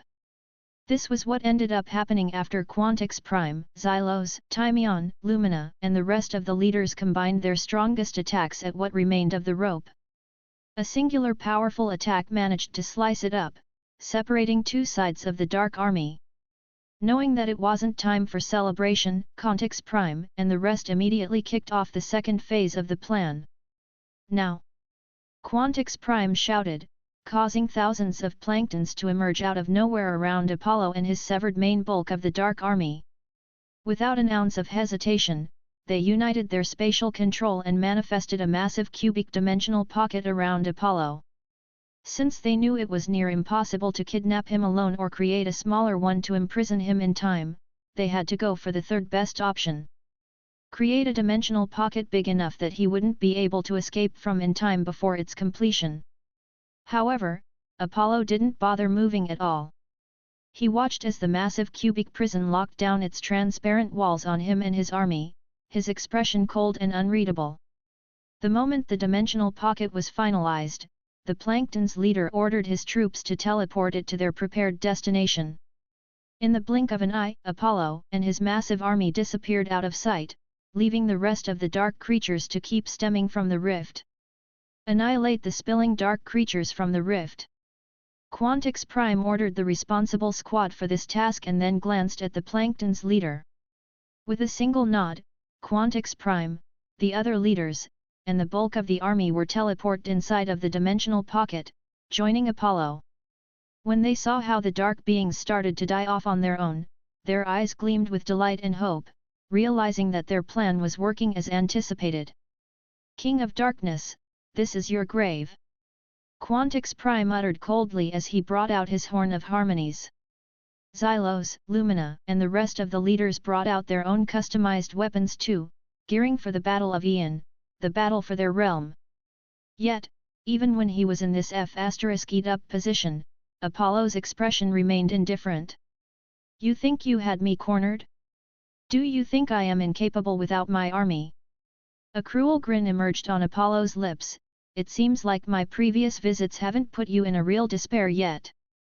Without waiting for their reaction, he raised his hands high, summoning the remnants of his scattered forces back to him. The dark beings merged into a massive wave of shadow that flowed toward their master. The allied leaders watched in horror as the dark forms converged around Apollo, their bodies melding into one another until they molded a towering monstrosity. It resembled him greatly, a humanoid entity with flowing shadowy hair and thin crimson eyes, staring down into the nation leaders and their armies. Meanwhile, Apollo stepped forward into the creature's head, allowing his own form to dissolve into shadow and merge with its form. His consciousness spread throughout the colossal body, controlling it as an extension of his own will. One shouldn't forget that Apollo was a Unigen at heart. In other words, his most terrifying aspect wasn't just the shadowy creatures, but also his manipulation of light and darkness. Now, from within this shadowy titan, he could channel his powers more potently than ever. Each tide of his hand was now capable of unleashing catastrophic techniques. He didn't hesitate to show them what he was truly capable of. 1834 1 against a realm. 2. Night without end, shadows consume. Apollo gazed at them with a sympathetic look and uttered, "Eclipse." Instantly, the dimensional pocket was plunged into an unnatural, impenetrable darkness, as if the night itself had descended to swallow it. Some races had no problems with this as they had their own ways of sensing without light like Vibronixians, but the majority were thrown into chaos. I can't see. I can't see my own hands. Antsy and concerned calls resounded in the area as everyone tried to make sense of the situation. Without being asked, Lumina and the Gleamkin leader ordered their troops to share their light across the field to reduce the soldiers' agitation. Alas, the moment their light met the wall of darkness conjured by Apollo, it was absorbed completely, vanishing into the void without a trace. When the troops saw this, confusion and panic began to spread. Soldiers bumped into one another, unable to see their hands before their faces, let alone identify friends from foes. Focus your energies. Combine your light. Lumina yelled, trying to coordinate an effort to break Apollo's eclipse. The Gleamkin and Luminones gathered, pooling their light into a singular, powerful beam aimed at piercing the darkness. Yet, when they unleashed their combined force, the beam was again swallowed wholly by the eclipse, and its energy dissipated as though it were mere candlelight against a storm.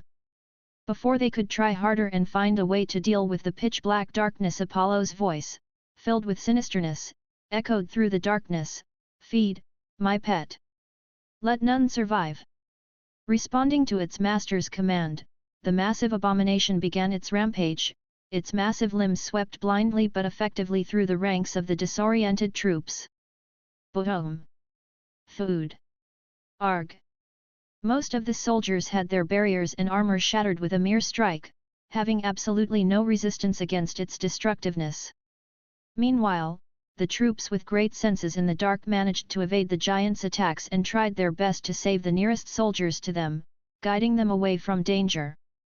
"We can't deal with the darkness, we have to strike fast," Quantix Prime said with a stern tone. "But, we are going to lose a great deal of troops and also power." Lumina frowned. "We need everyone involved in our combined assault. We don't have such luxury anymore. Either we strike now with what we got or we keep losing our troops," Timian said. With the top leaders coming to a decision, the rest could only trust in their perspective and follow their lead. "Align your forces. We target the head of the monster. All units prepare for a synchronized strike." Quantix Prime barked in everyone's minds. With his order in play, the soldiers began to form a semblance of order within the darkness. "Concentrate all light beams at my signal. We'll create a beacon to mark the target," Lumina informed out loud as she manifested a halo of radiant light that struggled against the swallowing darkness. While it was faint, it did the job and gave everyone an idea of the target's position. The moment it got extinguished, the troops had already harnessed their strongest attacks and aimed their weapons at the pitch-black darkness, certain about their target. "Fire!" Without an ounce of hesitation, Quantrix Prime shouted as he guided the synchronized attack with a powerful vibrational boom, targeting the space-time frequencies on the monster. Kaboom! His attack alone caused destruction like nothing else, shattering the space-time plane and creating mirror-like cracks across its surface. This left a gaping hole on the monster's head, where the dark creatures kept seeping outside of the space-time. Meanwhile, the rest of the strikes followed through, raining down on the monstrosity like there was no tomorrow. When the bombardment was finished, silence clouded the dimensional pocket as everyone started turning to each other in the darkness, wanting to see their allies' reaction, but to no avail. Did we get him?" whispered a young soldier, his voice trembling with the weight of the battle. When he least expected an answer, he received it from his worst nightmare. "Not even close." Apollo's sinister voice reverted in everyone's minds, causing shivers to course down their spines. Before Quantix Prime and the rest could react, the entire area was suddenly lit with intense blinding lighting, forcing almost everyone to reflexively close their eyes in pain. "Shield your eyes!" Lumina bellowed, but it was too late. Most of the troops had their eyes wide open, adjusting to pitch-black darkness before they got attacked by the flash. As quickly as it had flared, the light vanished, leaving behind frozen solid soldiers. Their arms fell to their sides, their postures slackened, and their expressions blanked. The only surviving soldiers were the ones unaffected by the flash like the Gleamkins. But, the rest? Regardless of rank or nation, stood frozen, their eyes empty, staring into nothingness. "What the hell did he do?" Quantix Prime murmured with a stunned look, gazing at his own people also suffering from the same consequences. "He can also control light, how?" Timian was just as surprised, not expecting such a counterattack.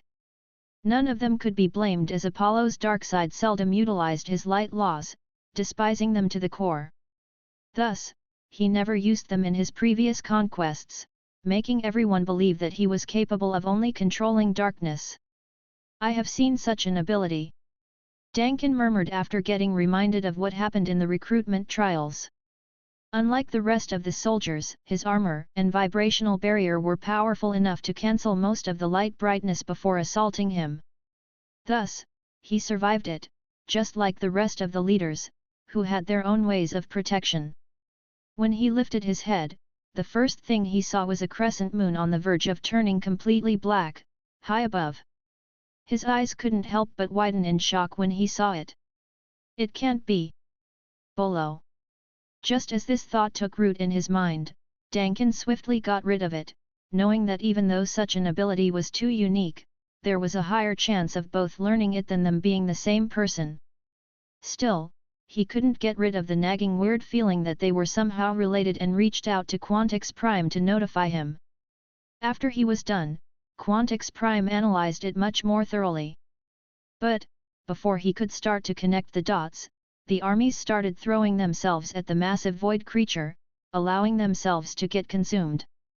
*T, I can't let my troops die like this. Quantix Prime swiftly brought the Horn of Harmonies near his mouth and released a powerful vibrational wave at the minds of the affected soldiers. He desired to brute force wake them by shaking their minds from Apollo's influence. Unexpectedly, his efforts were rewarded as the majority halted in their place while their eyes seemed to display some light in them again. It's possible to shake through it through noise. Quantix Prime commanded his unaffected royal guards, wake everyone up. The royal guards did as they were told, breaking a group by another from the curse under the vigilant eyes of Apollo. 1835 switching sides. With their great teamwork, most of the soldiers were awakened from their hypnotization before they could throw themselves to damnation. Still, the leaders had not an ounce of relief in their visage. From the very start, all they had been doing was being on the defense, reacting, instead of proactively attacking. Even when they stole a chance to attack, it merely reduced the size of the dark creatures by 10% more or less. This made them understand that it was going to take a long while before they could touch Apollo. He wasn't going to sit by and watch. It's a done deal, he can't be dealt with without the stone of reality. Xylos narrowed his eyes sinisterly, it's time to choose a better future. As the leaders focused on the battle at hand, seemingly still holding on to some hope, Xylos quietly withdrew to a secluded spot. His calculating eyes scanned the battlefield before giving out a command devoid of emotion, it's time. In an instant, the demeanor of Chao Xian's shifted, moving through the allied ranks like vengeful wraiths. Boom! Slice! Boom! The darkness still prevailed, giving them perfect camouflage to backstab their allies, slicing and dicing anyone in sight with their chaotic blades.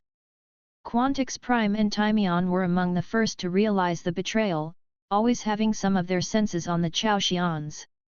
Ambush! Rear guard! He bellowed, trying to reorganize his forces to face the Chaosians' betrayal. His troops immediately adjusted to the ambush and started their counter-attack. Even without Quantix Prime saying anything, not a single Vibronixian would trust and be comfortable near a Chao Xian. Xylos! You dumb bastard! Neutrino Flux cursed hatefully, he won't accept you in his side even if you turned on us. I would rather take my chances than wait until the day my nation gets picked up, Xylos replied, unbothered, his eyes affixed on the monstrous crimson eyes, seemingly seeking Apollo's approval. Apollo said nothing, but a wide sinister smile extended on the monster's face, making him realize he had given him his blessings. This made Xylos double down on his efforts to eliminate as many of the allied troops as possible. Remove the dimensional pocket. Retreat! Quantix Prime ordered loudly as he fought off against the nearby Chao Xians.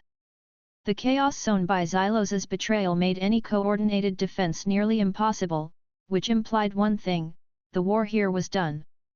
The Planktons followed orders and cancelled the dimensional pocket, freeing everyone back to the quantum realm. Then, they didn't hesitate to ditch the alliance and be the first to dip, taking away their closest allies with them. It might have not been said, but all nation leaders knew that from this moment onward, everyone was on their own. The Vibronixians and Chrono Walkers joined together and retreated while watching each other's backs from the Chao Xians and dark creatures. Fortunately, they were powerful enough to intimidate the Chao Xians, forcing them to focus on other nations under Xylos' orders. Save me! Nu! Arg!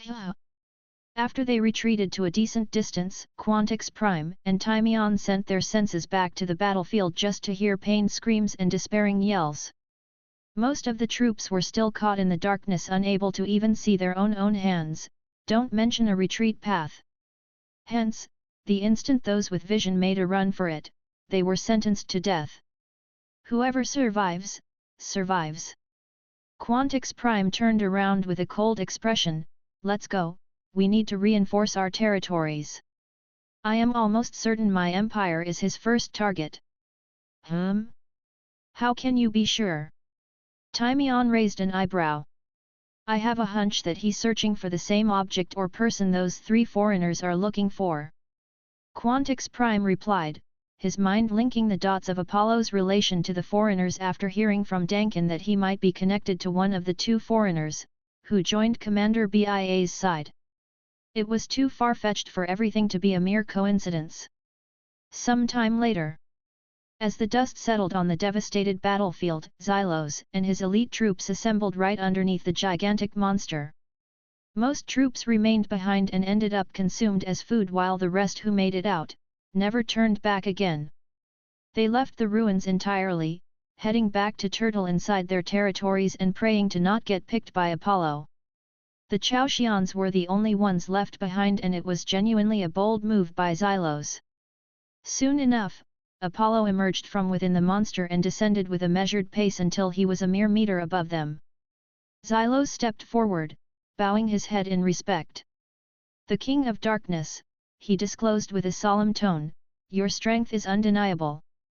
My apologies for taking me so long to realize that only you can unite the quantum realm and rule over it." He paused for a moment as he glanced at Apollo's expressionless face. When he couldn't read him, he continued, "The Chaoxian Empire wishes to offer our services to you. Our loyalty, from this day forth, is yours to command." While it might seem like this came out of nowhere, in reality, Xylos had long been thinking about switching sides after the latest conquest. Apollo made everyone realize that it was simply hopeless to stop his conquest, and the only solutions were either immigration or death.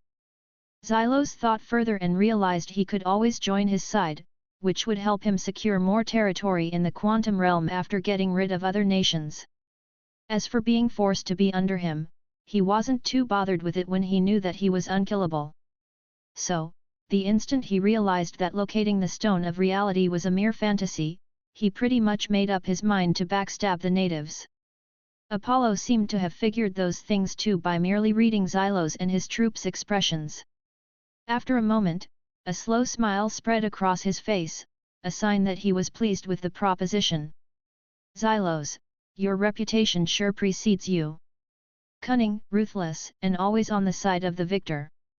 "Of course." Xylos cracked a smile at last, sighing in relief internally, "Survival is for the fittest in this merciless realm." "You are a smart cookie."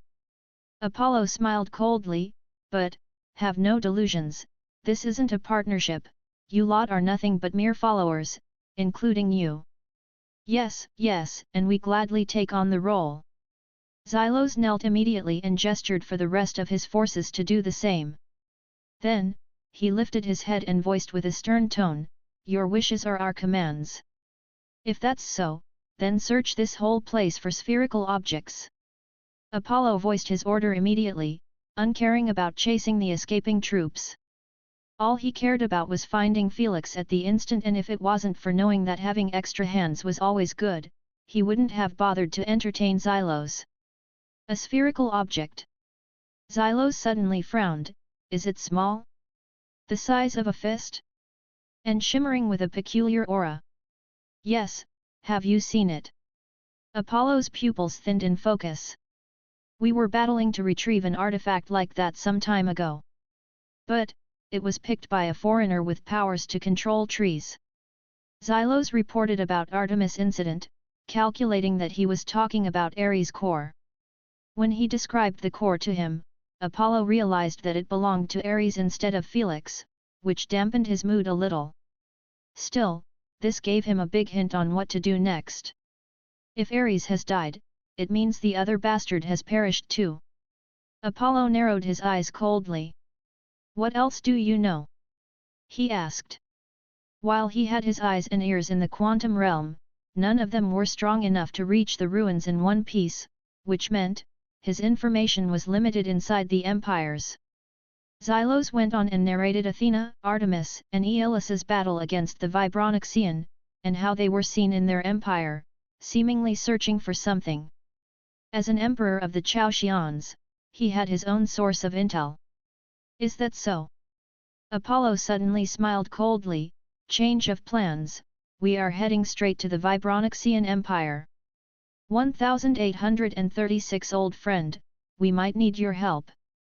On the other side, Athena, Aeolus, and Artemis had already received the news of Apollo winning the war and the Chaosians' betrayal by Artemis' sources. How useless, they didn't buy us even a day's worth of time. Aeolus cursed. Complaining won't help us with anything. Athena narrowed her eyes. I am certain he will be arriving at the Empire as soon as possible. We have to figure out how to deal with him. I am starting to think that the Paragon hasn't been hidden in the Empire's grounds. Aeolus remarked, how about we leave him to waste his time and resources searching for him? Even if he finds him, we will try to snatch him back. That works too. Artemis agreed. They knew that Apollo's army had limited longevity due to its need for a constant supply of dark energy. The Vibronician Empire was extremely far from the ruins and it would take him months to arrive. This would sever the connection he had to the rift, leaving him to work in a limited capacity. While their thought process was in the right place, unbeknownst to them, Apollo hadn't accepted the Chaosians to his side for no reason. Right this moment, he was already bossing them around to manifest a chain of portals connecting the rift to the Vibronician capital. It was going to take a lot of work since it was extremely difficult to open up a portal without already visiting the destination, but Apollo wasn't in a rush. He had not yet deployed his entire army from the void, and he planned to make his move as soon as he could achieve it. Just like that, a month give or take passed. This should be enough. Apollo narrowed his eyes coldly as he gazed at his infinite army of dark creatures, covering more than billions of kilometers. They resembled a sea of darkness, swallowing landscapes, realities, and ruins alike, leaving behind a void where nothing else could exist. Believe it or not, their current position used to be the tower's ruins. But now, not a single hint was left behind that suggested its existence. How can he have created so much of them? Xylos and his people felt chills course down their spine at this horrifying sight. They seemed more thankful than ever to join his side. Are the portals ready? Apollo inquired. Yes. Depart. Apollo led the army toward a massive chaotic portal, consuming everything in its path as it moved. Leading this apocalyptic march, Apollo directed the legion towards the heart of the Vibronician Empire. His plan was quite ruthless, a direct and overwhelming assault that would leave the Vibronicians with no option but to retreat or annihilate. Using what he had absorbed from them, he could further bolster his army and facilitate the search for Felix.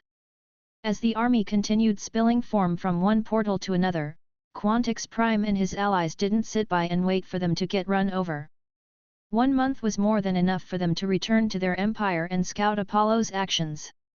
When they realized that he was indeed targeting them first, Quantix Prime declared a state of emergency and evacuated the entire capital city, leaving only abled fighters. Right now, Quantix Prime was seen floating above the highest point of Quantar City, gazing into the far distance, where he could already see a tiny pitch-black dot. He stared at it for a few seconds and then closed his eyes. Then, his lips broke into a faint bitter smile as he reached out with his hand to touch the surface of the building. At first touch, an unnoticeable vibrational wave traveled across the structure and reached the ground underneath. Then, he mumbled under his breath with his eyes closed, "Old friend, I am afraid we might need your assistance in this battle." After a moment of silence, Quantix Prime heard a low deep hum resound in his ears. It seemed gentle, endearing and carried a hint of rage in it. But, Quantix Prime's smile widened a little, knowing that feeling of rage wasn't directed at him, but at those coming to disturb his old friend's peace. "I am Count, no, the entire realm is counting on you." With one last pat on the building, Quantix Prime phased out and resurfaced at the gates of the city, standing side by side with his loyal troops. There might be close to 1,000,000 powerful fighters, ranging from Vibronicians to other citizens from different races, but all of them had a single emotion painted on their faces. Dread, pure fear as they watched the little black dot get bigger and bigger until it covered the entire colorful sky. My lord, be careful! Xylos warned with a solemn tone as he eyed Kwantar city. The entire city is a slumbering ancient monster. No one had the honor to witness it in action, so we have no idea what to expect. It doesn't matter how strong it is. Apollo remarked indifferently, nothing can stand before my arm. Before Apollo could finish his sentence, a sudden vibrational wave was released from the heart of the city, resounding in everyone's minds. Then, ka-thum! Ka-thum! The ground beneath the city began to quake with a rhythmic throb, resembling a heartbeat, attracting everyone's attention. Creak creak! Meanwhile, buildings and structures started to shift and groan as if breathing a deep, slumberous breath after eons of rest. Before anyone could make a sense of what was happening, with a sound like the world cracking open, the entire city began to transform. Massive structures spread like the wings of a colossal bat, their surfaces gleaming with a rainbow glow that cycled through a spectrum of eerie colors. It's happening, he is awakening. Duncan uttered with a clue of fear and worship as he watched the streets and alleys warp and converge towards the city center, forming the body of an enormous behemoth, while the tallest spires bent to form what appeared to be a monstrous head. At the center of this titanic bat-like entity, a single, massive eye opened. The glowing eye stared at the dark army, emitting strong vibrational waves, each pulse stronger than the last and capable of distorting reality itself. These vibrations weren't merely defensive, they interacted with the fabric of reality in such a way that the space around the city began to warp and twist. Apollo immediately brought a halt to his advancing army, knitting his eyebrows deeply at the sight of the shifting realities near the massive monstrosity. What a monster! Apollo murmured. Even as a Unigen and with an army stretching for billions of kilometers, he realized that he might have been underestimating the Kwantar. Auras never lied, and currently, Kwantar's aura was so strong and dreadful, that he was almost certain that he might be one of the strongest entities in the quantum realm, if not the strongest. Well, this is going to be fun. Meanwhile, Aeolus, Athena, and Artemis were seen using their spiritual pressure to hide themselves as they watched this epic confrontation. At the center of this whole mess, Felix was still going through the soul recovery process, having no idea that a war was about to start right above his head. That's right. The forest he was hidden in was the battlefield separating Apollo's army and the Vibronixian Empire. He wasn't hidden that far from the surface. 1837 A hidden monster. Right now, Felix's wisp was slumbering deeply after his soul kicked off its recovery process. None of them knew if the process was accelerated due to the stone of reality becoming the new main foundation or the century-long halt. But, ever since the process was picked up, Felix was forced to merge with his soul while the barrier continued finishing off at a noticeable speed. He welcomed the thought of being part of the soul recovery, knowing that it would help his soul emerge somewhat familiar to his old persona. After all, his new soul was taking parts of 7 cores to birth itself, which meant, his new personality would be extremely varied depending on the laws he commanded. His wisp with all of its memories and experiences might give it the stability it needed. As for Asna's soul, it was also growing steadily, still in its infancy stages. On the other hand, the tenants were seen spending their time on various activities, awaiting Felix and Asna's rebirth patiently. They also had no clue that a world-destroying war was happening right above their heads due to the cocoon sealing their senses within. As they kept playing cards and whatnot, the Kwantar was preparing to strike Apollo and his army. The air started to be heavily disturbed with vibrational waves as the Kwantar channeled those waves within its massive singular eye. As the eye started to glow brighter and brighter, Apollo couldn't help but knit his eyebrows sternly, realizing that its attacks shouldn't be taken lightly. Shield formation! He ordered coldly. The massive void creature army suddenly moved as a singular wave and transformed into a thick pitch-black square-like shield in front of him. Vroom! The instant it was completed, the Kwantar fired off a burst of vibrational showcase in the shape of a transparent cone. It was so massive, that it covered thousands of kilometers in diameter alone as it rushed towards the black shield. Of course, It charged through the forest underneath, uprooting trees, and boulders, and killing whatever life form was in its path. Kaboom! The contact was nothing short of explosive, like an unstoppable force meeting an immovable object. Millions of dark creatures were blown off immediately, creating a massive hole inside the dark shield. However, as the vibrational waves kept pushing through, the dark creatures also kept strengthening the shield non-stop. He has so many dark creatures, losing millions of them is similar to dropping pennies. Athena commentated with a solemn tone as she watched the vibrational wave continue to lose its strength while the shield stayed as strong as ever. In the end, the shockwave completely died off while the shield had healed back to its peak again, resembling a hive of hideous ants sticking together. It doesn't seem like the Quantar behemoth lost anything too. Aeolus added, gazing at the Quantar. Indeed, while the shockwave was blocked, the Quantar hadn't shown any signs of exhaustion. Apollo might have met his match. Artemis said, it will be extremely difficult for him to take down the behemoth without losing the bulk of his army. They wished for this to happen more than anything as it would facilitate their battle against him like no other. Apollo also realized that it was going to be a pain in the ass to slay the Quantar. However, his expression remained the same, cold and unbothered. All the wasted efforts will be rewarded when I consume him. He knew that if his creatures were to ever eat the Quantar, they would reproduce like crazy with so much absorbed quality energy. Thus, without an ounce of hesitation, he pointed his finger at the Quantar and commanded, "Devour it." The dark creature's crimson eyes gleamed for a second and immediately rushed toward their target from everywhere. They painted the entire sky and ground black, making Quantix Prime, Timion, and their armies feel a sense of dread rising from the bottom of their hearts and cores. "Have no fear, Quantar will protect us." Quantix Prime shouted to boost morale, "Prepare your weapons to strike." His voice woke everyone up from their petrification and aimed their weapons at the approaching sea of darkness. Meanwhile, the Quantar didn't seem scared or bothered, its singular eye merely thinned a little in concentration. Then, it pulled off a move, not even Apollo anticipated it. It released a soft chain of vibrational waves across the entire area surrounding it. Those vibrations were barely noticeable or carried a punch behind them. Consequently, the dark creatures felt not an ounce of threat as they rushed through them. Alas, the moment each dark creature was hit by the third vibrational wave, its integral structure started to change drastically.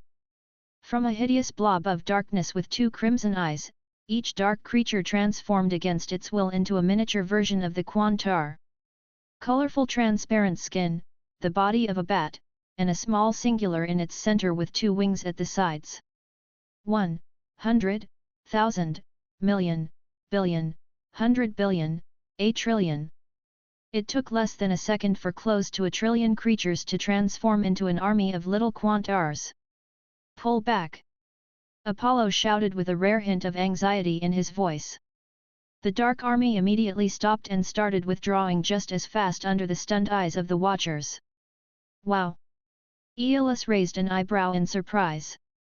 "This kind of vibrational control, it's almost as perfect as Uranus." Artemis remarked with an astounded tone.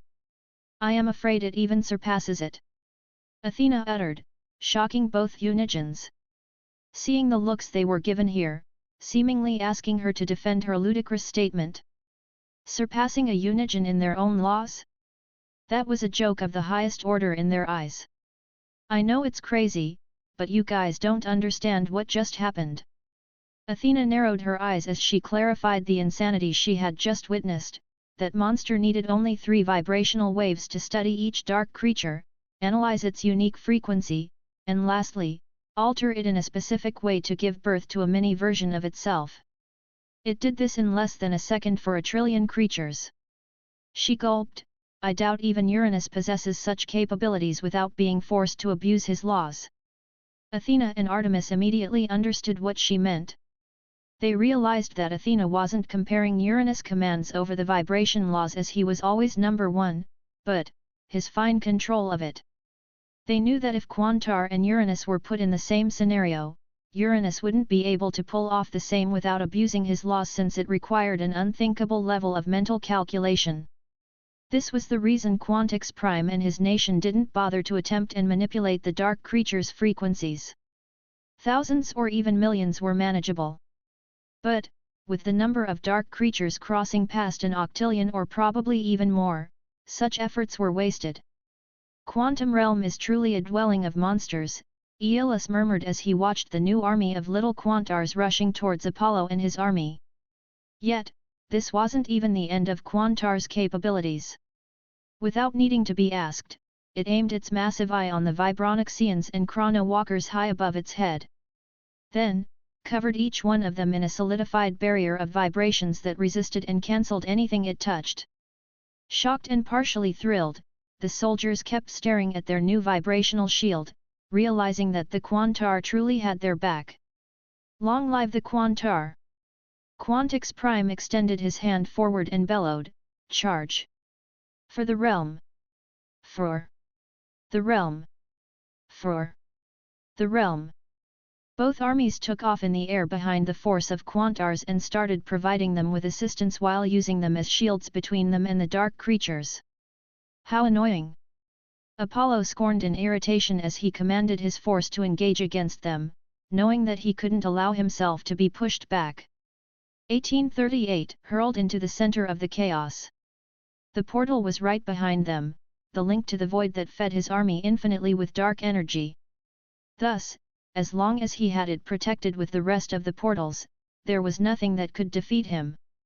Right now, Xylos and his troops were responsible for defending the portals with their lives as they watched the epic clash between both armies.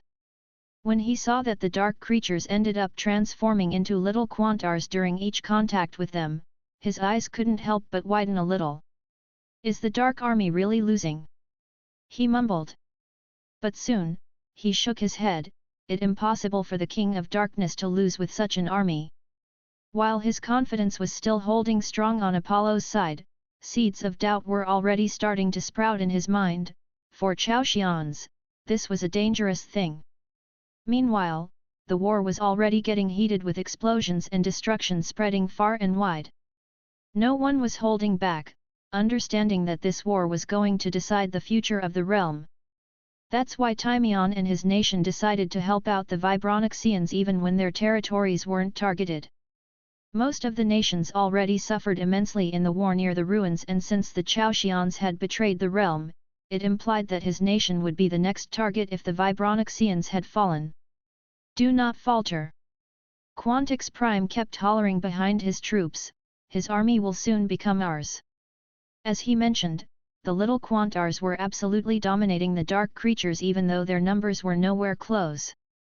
Everyone could see that the little Quantars' attacks were already geared to transform the dark creatures and bring them to their side. Even when they get killed, they explode and release the same vibrational waves on a much wider scale, transforming at least thousands if not more. This irked Apollo to no end, as he had never met a more aggravating species than his dark creatures. Damn it! It's like I am fighting a virus that refuses to die. He cursed as he watched the numbers of little Quantars actually increase with time. Something has to be done. This drove Apollo for the time ever to start thinking of ways to help out his army instead of just watching them bulldozer through everything. Frequencies is the key. Apollo narrowed his eyes in focus. The Quantar can analyze and change a frequency in the blink of an eye on a wider scale. I have to find a way to stop the process before it concludes. If it's like this, then this might work. After putting some thought into it, he found a quick way to pull this off. Without further ado, he commanded his dark creatures to merge and separate non-stop while they continued their attacks. When Quantix Prime and the others saw this weird change in the dark creatures' movements, they were confused. But then, it hit them after noticing that the little Quantar explosions failed to transform the dark creatures near them. Bastard! He is continually changing the frequencies of the dark creatures, making it impossible to transform them. Quantix Prime's expression turned ugly, figuring out the simple, but effective countermeasure of Apollo. Even if the Quantar's vibrational control was on an unimaginable level, there wasn't much it could do if the frequencies kept changing. After all, reality bending through frequencies required precise work, and a tiny interference was enough to collapse the whole thing. The Quantar seemed to have figured out too that his efforts were being wasted and his army was thinning out. However, it didn't seem fazed. It simply adapted and switched its formula from transforming the dark creatures, into blowing them off by shattering their frequencies. Thus, those little Quantars were turned into killing machines, releasing vibrational waves capable of killing the dark creatures from within. While this caused the dark army to thin out rapidly by the millions, Apollo merely smiled. In his eyes, he would rather trade deaths since he knew that the little Quantars were bound to die out first. Shit, we are bound to lose at this rate. Quantix Prime clenched his jaw as he gazed at the origin of the dark creatures. His eyes kept going with the long string of dark creatures until they reached a giant chaotic portal. The moment he gazed this way, Xylos, who was responsible for protecting the portal, swiftly sensed him and looked in his direction. Both of them shared a long stare down without really staring at each other in the eyes, seemingly just sensing each other's presence. A cold smile crept on Xylos' face without saying much, but this smile was enough to let Quantix Prime that he was being challenged to dare target the portal. Boom! Boom! Suddenly, their attention was stolen by a series of thunderous explosions resounding on the battlefield. To be more specific, on the ground of the battlefield, the Quantar started firing off destructive laser beams from its eye, aiming at the crawling sea of gloomy creatures. The war on the sky was already handled by the little Quantars and the allied armies. But, no one was dealing with the ones rushing from the bottom. Since Apollo found a way to handle the transformations, he decided to push again towards the Quantar, which forced it to turn aggressive again. Those laser beams were powerful enough to rip apart at the very depths of the forest, leaving behind long abyss-like craters, gazing into the darkness. Meanwhile, the dark creatures were like an infinite glitch in a game system. No matter how many beams they ate directly, they continued moving forward, making it seem like their numbers hadn't been reduced in the slightest. As the beams kept raining down on the forest, completely deforming and reshaping it, everyone's eyes were on the crawling dark creatures. Unbeknownst to them, those mighty explosions were getting closer and closer to the area, where the dimensional bag was buried. Right now, the pouch was already shaking non-stop with each tremor. With the dark creatures continuing their advancement and the Quantar seemingly not getting exhausted even a little, the pouch's fate was already decided. A singular beam raised the ground in a straight line, right above the bag's position. While the beam itself hadn't landed on it, the shockwave released was enough to tear through the pouch in an instant. Its materials were nowhere strong enough to take on such a force, with the dimensional pocket within it requiring delicate spatial stability. The pouch didn't just break apart. Boom! It exploded into a spatial storm within the ground, resulting in the destruction and release of everything within it and near it. However, the cocoon wasn't even scratched by this spatial storm. Instead, it got hurled away into the surface, bursting from the beam's aftermath and the gloomy creature's army. In less than a second, the milky white cocoon stabilized in midair and remained hovering correct in the center of this chaos, seemingly out of place. The three rulers, Apollo, Aeolus, Athena, Artemis, Quantix Prime, Xylos, Timion, and even the Quantar's massive eye focused on this small white cocoon. Weirdly enough, silence seemed to take place within the battlefield for a split second as everyone's stunned gaze were affixed to the cocoon. 1839 The clash for the cocoon. Almost immediately, Apollo and the three Unigens broke out of their daze and sent their senses deep within the cocoon, attempting to see through it. Blocked? Is it really him? Athena's pupils thinned out as she asked, were you guys blocked too? Yes, my senses failed to penetrate the cocoon's surface. Aeolus replied with a solemn tone, this must be it. I have no clue what's the deal with this cocoon, but the paragon is inside. Do we make our move now? What if he was awake inside? I am not liking this. Artemis asked with a look of concern. Before her peers could respond, the first ruler ordered, "Retrieve him at all cost. You better start moving." Amonare said coldly as he gazed at Apollo, who was heading toward the cocoon's location akin to a dark arrow at an unprecedented speed. With Apollo making his move, it left no time for them to think matters through or even set up a plan. They swiftly transformed into radiant beams and streaked across the sky like screaming meteors. Meanwhile, Quantix Prime and the rest broke out of their daze the moment they noticed the arrow made out of dark creatures getting closer and closer to the center of the battlefield. That must be what BIA was hiding from me. Timion, with me. Quantix Prime's expression turned solemn as he started phasing out with Timion until they got closer to the cocoon. Is this the stone of reality? Timion inquired, his expression matching his partner. I don't know, but we can't let the King of Darkness obtain it. Quantix Prime was nearly certain that it was the stone of reality taking another form. If it wasn't, he had no plans of letting anyone pick up the cocoon right in front of his eyes. I finally found you. On the other side, Apollo's narrowed eyes were affixed to the cocoon. The moment he was a mere few meters from it, he summoned a massive dark hand and attempted to take hold of it. Unfortunately, it got sliced off cleanly by Timion's temporal blade. Taking advantage of the opportunity, Quantix Prime used his horn of harmonies to pull the cocoon to him, blowing a deep breath in it. Whoosh! The cocoon was yanked swiftly in the direction of Quantix Prime without much resistance. This sight didn't please Apollo one bit. He ignored the cocoon and appeared right underneath Quantix Prime's shadow, emerging with murderous intent and a shadowy dagger in his right hand. Swish! He sliced his head in one swift motion, but Prime Quantix had the necessary protection. The Quantar's vibrational barrier repelled the dagger, and the harder Apollo tried to pierce through it, the weaker it got. The vibrations kept analyzing the dagger's frequencies and matching against it, cancelling it eventually. It was similar to Uranus' most potent defensive ability, and yet, the Quantar was using it on millions of life forms at once. Athena wasn't lying when she said that its control was on a monstrous level. Understanding that he couldn't let the cocoon land in Quantix Prime's hands, Apollo ignored him for now and sent out a dark tendril at the approaching cocoon. It latched on it instantly, and without an ounce of hesitation, he retreated from Quantix Prime's shadow, traveling through the dark tendril. Cut it off! Quantix Prime asked for Timion's interference, but it was already too late. Apollo swiftly emerged at the side of the cocoon and started releasing dark energy from his palm, covering it entirely. With an ugly expression, Quantix Prime tried to phase out and appear next to the cocoon, even though he knew it would be too slow.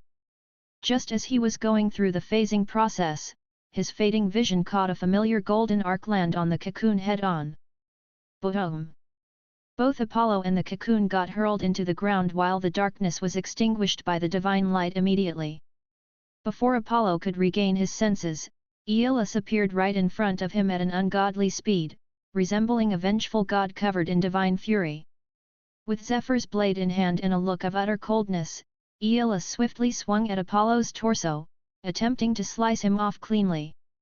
But, when it came to speed, Apollo was unrivaled even before the god of the sky. Whoosh! In an instant, he vanished and reappeared behind Aeolus before his blade could cover half the distance. Then, he counter-attacked with two blades made out of dark energy, cleaving him in an X shape. Aeolus ate the attack straight up, knowing that his radiant divine barrier had him covered. Instead, he took advantage of the opportunity to push the cocoon into the sky with a wind blast from his palm. Slice, slice! Almost simultaneously, the blades landed on his back, and as expected, the divine barrier cancelled them out, leaving Apollo livid. Mother ****. He cursed hatefully, detesting those cancelling defensive shields to the bone. Knowing that he was going to waste tons of his time on his enemies with such barriers, he decided to secure the cocoon first and protect it at all costs. However, the moment he lifted his head and tried to use his god speed, he spotted Artemis taking hold of the cocoon with a wooden grip. Athena was right beside her, providing her with assistance. They were also using their divinities to the limit, making them resemble celestial goddesses. Quantar. I need your assistance to secure the cocoon.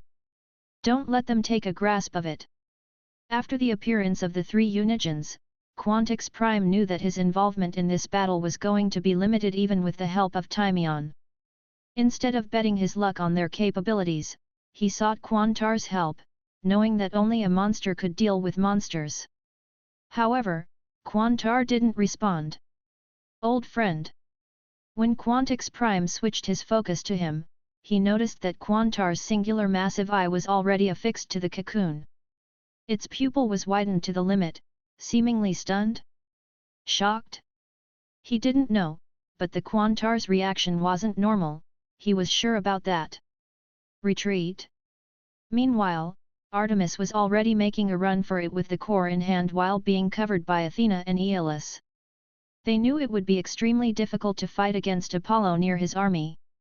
Since it was questionable if they could enlarge their bodies while keeping the cocoon on them, they didn't risk going for it in such a chaotic situation. You wish. This gave Apollo a chance to chase them down with his godlike speed, catching up to them in the blink of an eye. Just ignore him and keep going. Athena uttered calmly while gazing at the true danger, which was his army that was creeping up on them rapidly as well. Apollo began assaulting them with various abilities, using light-based attacks even when it disgusted him. But alas, divinities were just too powerful and his attacks failed to cause any damage or slow them down. Damn it, damn it, damn it! Apollo started to get desperate, knowing that if they got too far from his army, his chances of defeating them would be reduced significantly. His entire power in the quantum realm was hauled from his infinite army, without them, he was nothing but another Unigen. I don't sense their cores on them, which means their power without divinities is laughable at best. Apollo narrowed his eyes at their speeding backs. He began thinking of whether it was worth abusing his laws to keep them on the battlefield or just stick to them as glue until their divinities expired. 1840 The Clash for the Cocoon. 2. He knew that if their divinities expired, he would still be able to take down them on his own due to their lack of cores on them. So, he wasn't that hopeless. However, he also understood that they were capable of abusing their laws if they were desperate enough. Three Unigens abusing their laws wasn't to be taken lightly. If he were to abuse his laws right now, he might be able to capture the cocoon and swiftly withdraw back to the void. With his army beside him, even if he was chained up by the universe, he could serve his punishment in the blink of an eye due to the time difference between the void and the quantum realm being to his advantage. That's how he got rid of the chains when the playful Apollo abused his laws in the silent library. Damn it, if I abused my laws and failed to secure the cocoon, I will be out until the rift opens up again. By then, it will be already too late. Before Apollo could think too much about it, his thoughts were suddenly interrupted by a freakish sight. The Quantar, which had been frozen ever since the cocoon appeared, had abruptly phased into existence right in front of them. Although its size was so massive, it touched the sky, it still teleported before them in a smooth fashion like it was always there. Athena, Aeolus, and Artemis were forced to a halt, startled by its emergence as well. When they lifted their heads and gazed into its singular eye, they felt dread creeping up their spine, like they had awakened a slumbering beast. Even when Apollo was attacking the Vibronyxians, its eye remained emotionless like it was doing a mere job. But now? Its eye showed so much emotion that it made everyone question its relation to the cocoon. Old friend. Before Quantix Prime or anyone could react, the Quantar pointed its dreadful eye at them, more specifically, the cocoon that was protected by Athena's toughest crystal and Artemis' hardest wood, in addition to a layer of radiant divinity. Then, it channeled its entire power into trying to phase the cocoon out of their hands. Crack! Shatter! The tough crystal and wood shields shattered into fragments in an instant, stunning both Athena and Artemis alike, making them understand that if such an attack landed on them without divinities, they would be sent back inside their cores. However, when it reached the divine barrier, the cocoon started vibrating immensely, resisting the forceful teleportation. Impossible, how powerful can it be? Artemis recoiled in disbelief as she felt her radiant barrier that was linked to the cocoon getting consumed at a horrifying rate. Before she could even break out of her shock and reinforce the divine barrier, she heard a crack that made her heart skip a beat. Then, whoosh! The cocoon instantly disappeared right under her stupefied eyes and reappeared inside the Quantar's body. It floated in the center, right behind its massive eye. Whether it was the Unigens or the natives, everyone was left staring at the Quantar with a stunned expression. While the Unigens were shocked by its terrifying power to brute force a divine barrier, the natives reacted to its activeness to go so far for the cocoon. Good job, Quantix! We have secured it! Timion praised with a thrilled look, thinking that Quantar had acted up because of Quantix Prime's request. Yeah, yes. Quantix Prime broke out of his absent-mindedness, having no idea how to respond. He had indeed reached out to Quantar for assistance, but Quantix Prime had a deep feeling that it didn't act up because of him. The Quantar was a guardian, a god, and a protector of the Vibronixians nation ever since their birth in the quantum realm. While he was the founder of the Vibronixian Empire, he wasn't the first Vibronixian born. He heard many stories from his ancestors about the Quantar and he understood that it was the most passive entity in the realm. This was actually the first time he had seen it move with such vigor and emotions, which made him doubt its motives. Oh no, I knew it was too much for it. Suddenly, Quantix Prime dropped such thoughts after noticing the Quantar's eyelids started to edge slowly in. It had gotten exhausted at last. Now it makes sense. Aeolus narrowed his eyes coldly. You had us scared for a second. Witnessing all the destruction the Quantar had committed without dropping a sweat, made them understand that its energy reserve was outlandish. Yet, to get exhausted after using a single ability, implied that it used almost everything to break apart the divine barrier. It made sense, after all, divine barriers were nearly impossible to be destroyed unless they were overpowered by immense energy. That's why only celestial-based attacks were capable of damaging them, just like what Felix did to Hephaestus.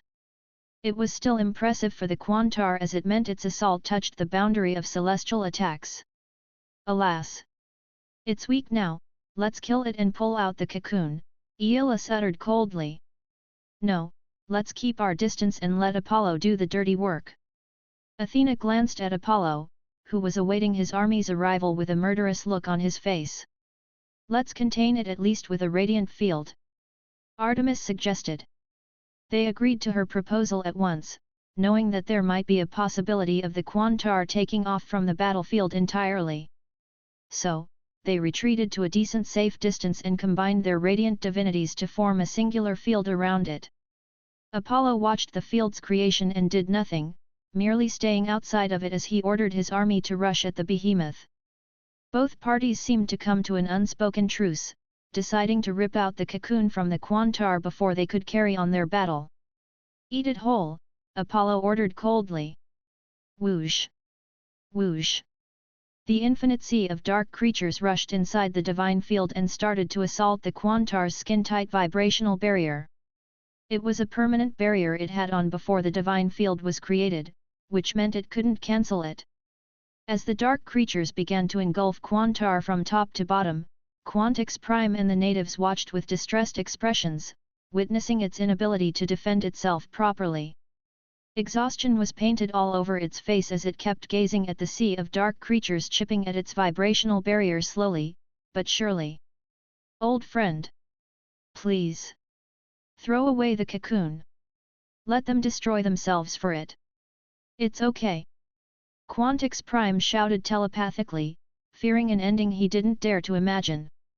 Quantar merely glanced in his direction for a moment before refocusing back on his enemies. It seemed so weak, so helpless, yet, it had not a single believed of letting go of the cocoon. This upset Quantix Prime to no end, making him beg and beseech the Quantar, but to no avail. The Quantar seemed adamant about protecting the cocoon even at the expense of its life. Unbeknownst to Quantix Prime and even the Unigens, the Quantar wasn't weak just because it exhausted its energy, it was for a much more serious reason. Millions of invisible misty strings were seen pulling from the interior of the Quantar into the cocoon. Those strings were piercing through the cocoon and going straight to the stone of reality, undetectable by even the tenants since they didn't touch Asna's core. The stone of reality kept feeding on those misty strings like it was a delicious meal, glowing softly. The result? Felix's soul barrier recovery, which was already fast, started to pick up even more pace. This startled Elder Kraken, who was responsible for keeping an eye on it. What's going on? How can it accelerate again on its own? He knitted his eyebrows in confusion. 1841 A new vision. What's the matter? Lady Sphinx inquired after noticing Elder Kraken's sudden change in demeanor. It's Felix's soul. Somehow, its recovery speed has been doubled.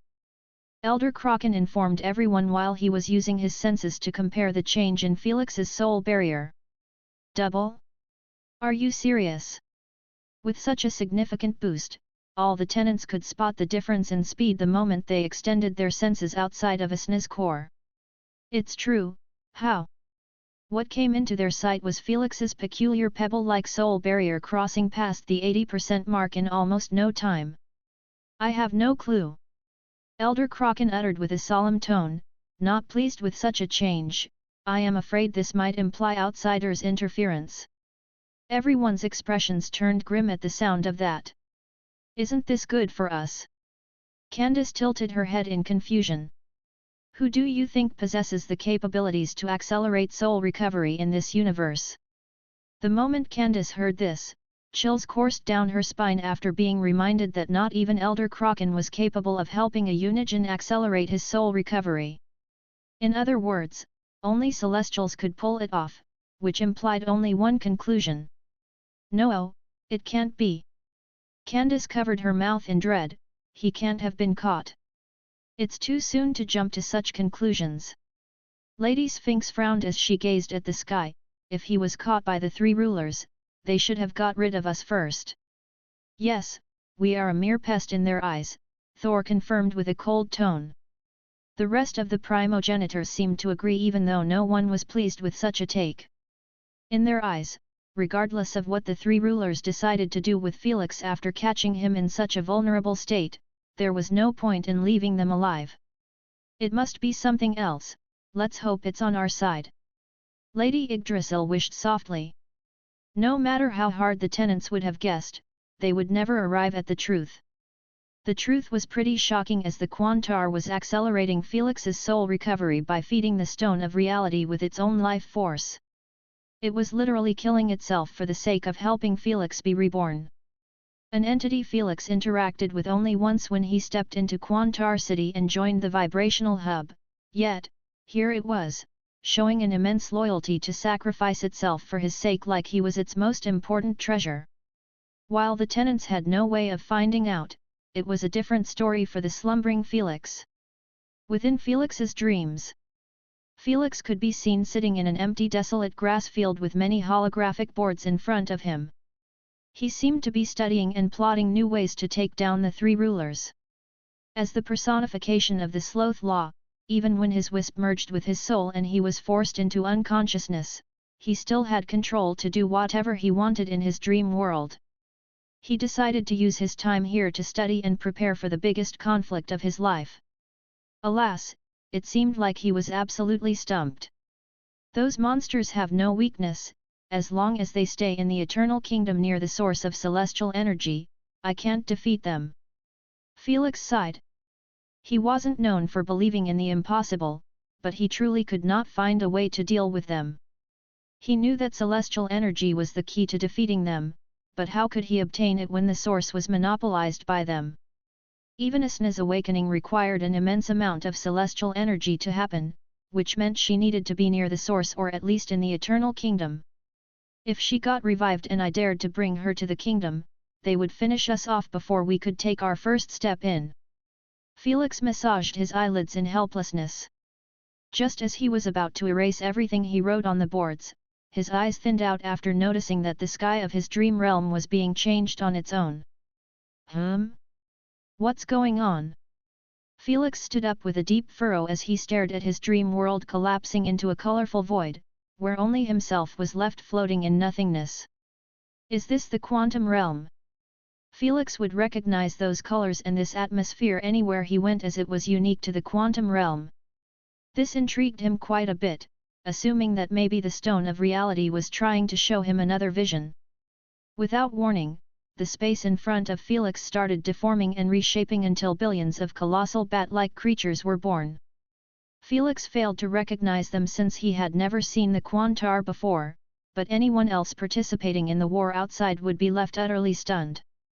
Just one Quantar was monstrous enough it pushed Apollo and his army around like it was nothing, yet, there were billions of them hurtled up, their singular massive eye gazing around in childlike curiosity.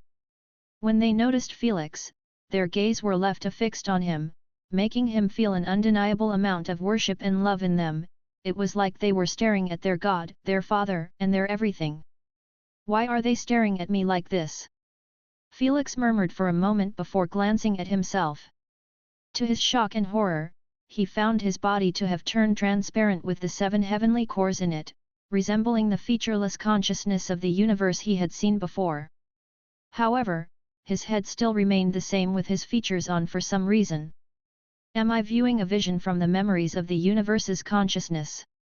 Before he could analyze the situation more, he waved his arm once and the billions of Quantars spread their wings wide and took off in different directions, seemingly traveling with a glorious purpose in mind. What a purpose it was, as Felix watched with his own stunned eyes as those bat-like creatures began to absorb the ambient quantum energy that filled the air, and then used their vibrational control to mold and shape this raw power into something new. Am I witnessing the birth of the quantum realm? With eyes wide and mind open to all possibilities, he continued spectating those magnificent behemoths beating their giant wings, releasing waves of vibrations through the colorful void. Each wave was responsible for the birth of realities where there had been none. Environments emerged, each more diverse and intricate than the last. Lush and breathtaking bizarre worlds sprang up. Quantum mazes, colossal pieces of peculiar landscapes, endless forests, reversed waterfalls, and more of such unimaginable environments. But their creation did not stop with mere environments. Life, in its most peculiar and fantastical forms, began to populate these newly formed realities. Strange and alien life forms appeared, some Felix had never seen before, and some he recognized immediately. One of these beings was the Null Voiders. Felix soon realized that the first batch of Null Voiders appeared affixed in their position, facing him. They were nothing but a swirl of antimatter encased in a void shell, yet he was certain that they seemed to be staring at him. Don't tell me, are those the same that chased me and Apollo back then? Felix's lips parted in disbelief, remembering his first day in the quantum realm. The Null Voiders chased after them, but more specifically after him. Apollo assumed that they sensed an abnormal type of energy from Felix, but after seeing this, Felix came to a whole different theory. 1842 A new vision. 2. Am I still in my dream, or was my consciousness transported into the consciousness of the universe? Felix felt his heart skip a beat at such a revelation. He knew there was a massive difference between viewing a vision in a dream and being transported back in time to witness matters happening right before his eyes. He was somewhat certain about this theory because his current facial features were the same ones he entered the quantum realm with. Thus, if by some holy chance, by some incredible coincidence, he met the same batch of void nullers in the past and they remembered his aura or energy until the day they crossed paths. But, this made him question, why did they attack him so vigorously? Didn't they recognize him as their creator? The answer came sooner than he expected. He watched speechlessly as the universe consciousness extended his palm at the Null Voiders and attacked them with a blast of white energy. Without an ounce of hesitation, the agitated Null Voiders charged in his direction, seeking retaliation. Alas, with the snap of a finger, the universe's consciousness disappeared. When Felix opened his eyes again, he found himself staring at the featureless entity from a distance through a peculiar lens. Yet, he still managed to see a playful smile emerge on the featureless entity before it faded into obscurity. Did I just see myself preparing a prank for myself in the future? That smile was more than enough to make Felix realize that his old self had set up a playful deadly prank, knowing exactly that he would meet up with the same batch of nullvoiders. The nullvoiders were known to hold grudges for eternity, which explained their aggressiveness, seeking their vengeance for God knows how many eons. I am starting to think it's really me. Felix was left with a wry smile. Not in his wildest dreams did he expect to be pranked by himself in the past, but soon, the fun of the joke was lost and he was left with a crippling realization. My old self seems to know my entire future, no, his entire future. He frowned, so, what's driving him to do all of this? With his omnipotence, nothing seems able to force him to do anything. Felix recognized that he was coming back to the same answerless speculation he had with the tenants. So, he shook his head and buried those thoughts back, focusing on what was happening in front. A lot was going on as Felix was now spectating through the eye of a Quantar. Why did the vision switch my target? Why was this exact creature chosen from the billions I saw? Felix showed a spark of interest as he journeyed with the Quantar, watching it continue to populate the infinite quantum realm with bizarre realities and life forms. As it kept doing it, time started to accelerate, turning Felix's vision into mere strings of lights. A few moments later, time returned to normal and the magnificent behemoth seemed to have finally grown tired. It chose a random empty place and transformed itself into a massive floating piece of landscape. When this happened, Felix narrowed his eyes with a questioning look, seemingly already connecting some of the dots. Is this what I think it is? He had some doubts and kept them to himself, waiting for confirmation. As he continued watching, his doubts started clearing up bit by bit. He saw the birth and the arrival of many new life forms on its magnificent habitable surface, considering it as their new home. The Quantar allowed them to reside on top of it as it was feeding off their frequencies to sustain itself and keep its life force from dying out. The final nail in the coffin was when Felix witnessed the birth of the first Vibronixian. He saw it with his own eyes, a white mystical core born from the most concentrated vibrational area on top of the Quantar. From an amorphous form, the core gradually took on the humanoid appearance characteristic of the Vibronixians. The moment one was born, many others followed along and created a small community through communication with vibrations. Unlike most life forms, they seemed to possess incredible intelligence as it didn't take them long before they started using language and questioning their reality. While this entire process happened in the blink of an eye before Felix, it took God knows how much time for them to evolve. The first days of the Vibronixian Empire's creation, why am I spectating such a vision? Why were the Quantars created and ordered to populate the quantum realm? What happened to the rest? Many questions roamed Felix's mind as this vision helped him shed light on the true origin of the quantum realm, but also constructed him more confused than ever. Was all of this planned as well for the sake of reviving the consciousness of the universe? This answer made the most sense since it represented the exact same situation in the matter universe. The only difference was that the three rulers did the dirty work by following the prophecy tablet's instructions, while in the quantum realm, the universe himself did it. When he recalled that the quantum realm was older than the matter universe, it constructed him realize that this Quantar was born before the three rulers themselves. What an ancient slumbering monster, how powerful can it be? Felix didn't need to witness the Quantar in action to believe in its supremacy. For such an ancient entity responsible for the population of the entire quantum realm, he knew that its powers should rival even a Unigen, as long as the battlefield was in the quantum realm. As for what happened to the rest of the Quantars? Felix received his answer in scenes flashing past his eyes, showing him each one and its death. All of them burned their life force until the last drop for the glorious purpose of populating the quantum realm. Only one refused to do the same. Felix observed through its senses how the Vibronixians grew into a strong nation and even found out about its existence and constructed a deal with it. Protection from the quantum realm's dangers for the sake of a constant stream of frequencies. The more unique they were, the better for the Quantar. After this contract was made, Quantix Prime was born into royalty and took over the leadership of the nation. Felix observed how Quantix Prime opened his nation to the public, welcoming all with open arms for no other reason than to feed their unique frequencies to the Quantar. By doing this, the Quantar city remained a powerful stronghold for all other intelligence life forms, benefiting from each other. Of course, the Vibronixian Empire also developed at a faster rate with everyone's assistance, growing in territories and as a civilization like no other nation.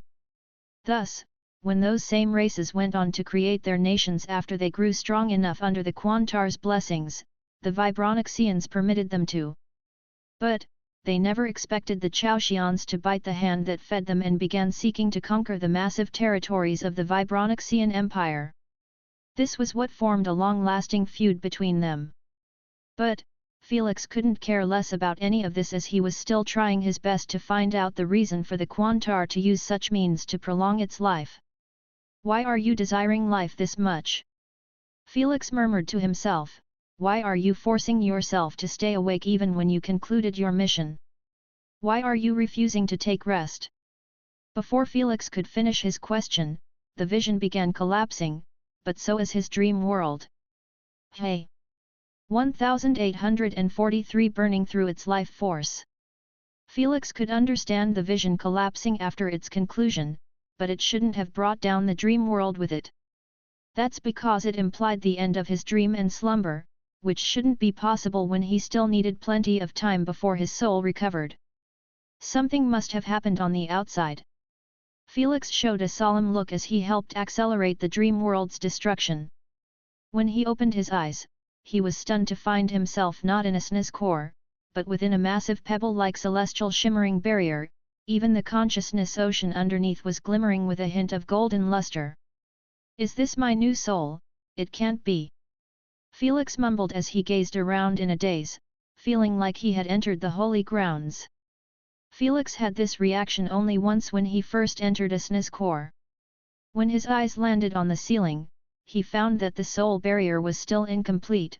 The very top of the pebble-like dome required just a bit more to connect the entire barrier. This made Felix realize that the rebirth phase wasn't finished yet, which explained why his personality was still the same. But, Felix paid no attention to this at the moment. He swiftly hopped to a SNES core and joined the tenants, finding them also losing their marbles trying to explain what was happening to him. "Felix!" Candace exclaimed out loud immediately after seeing him.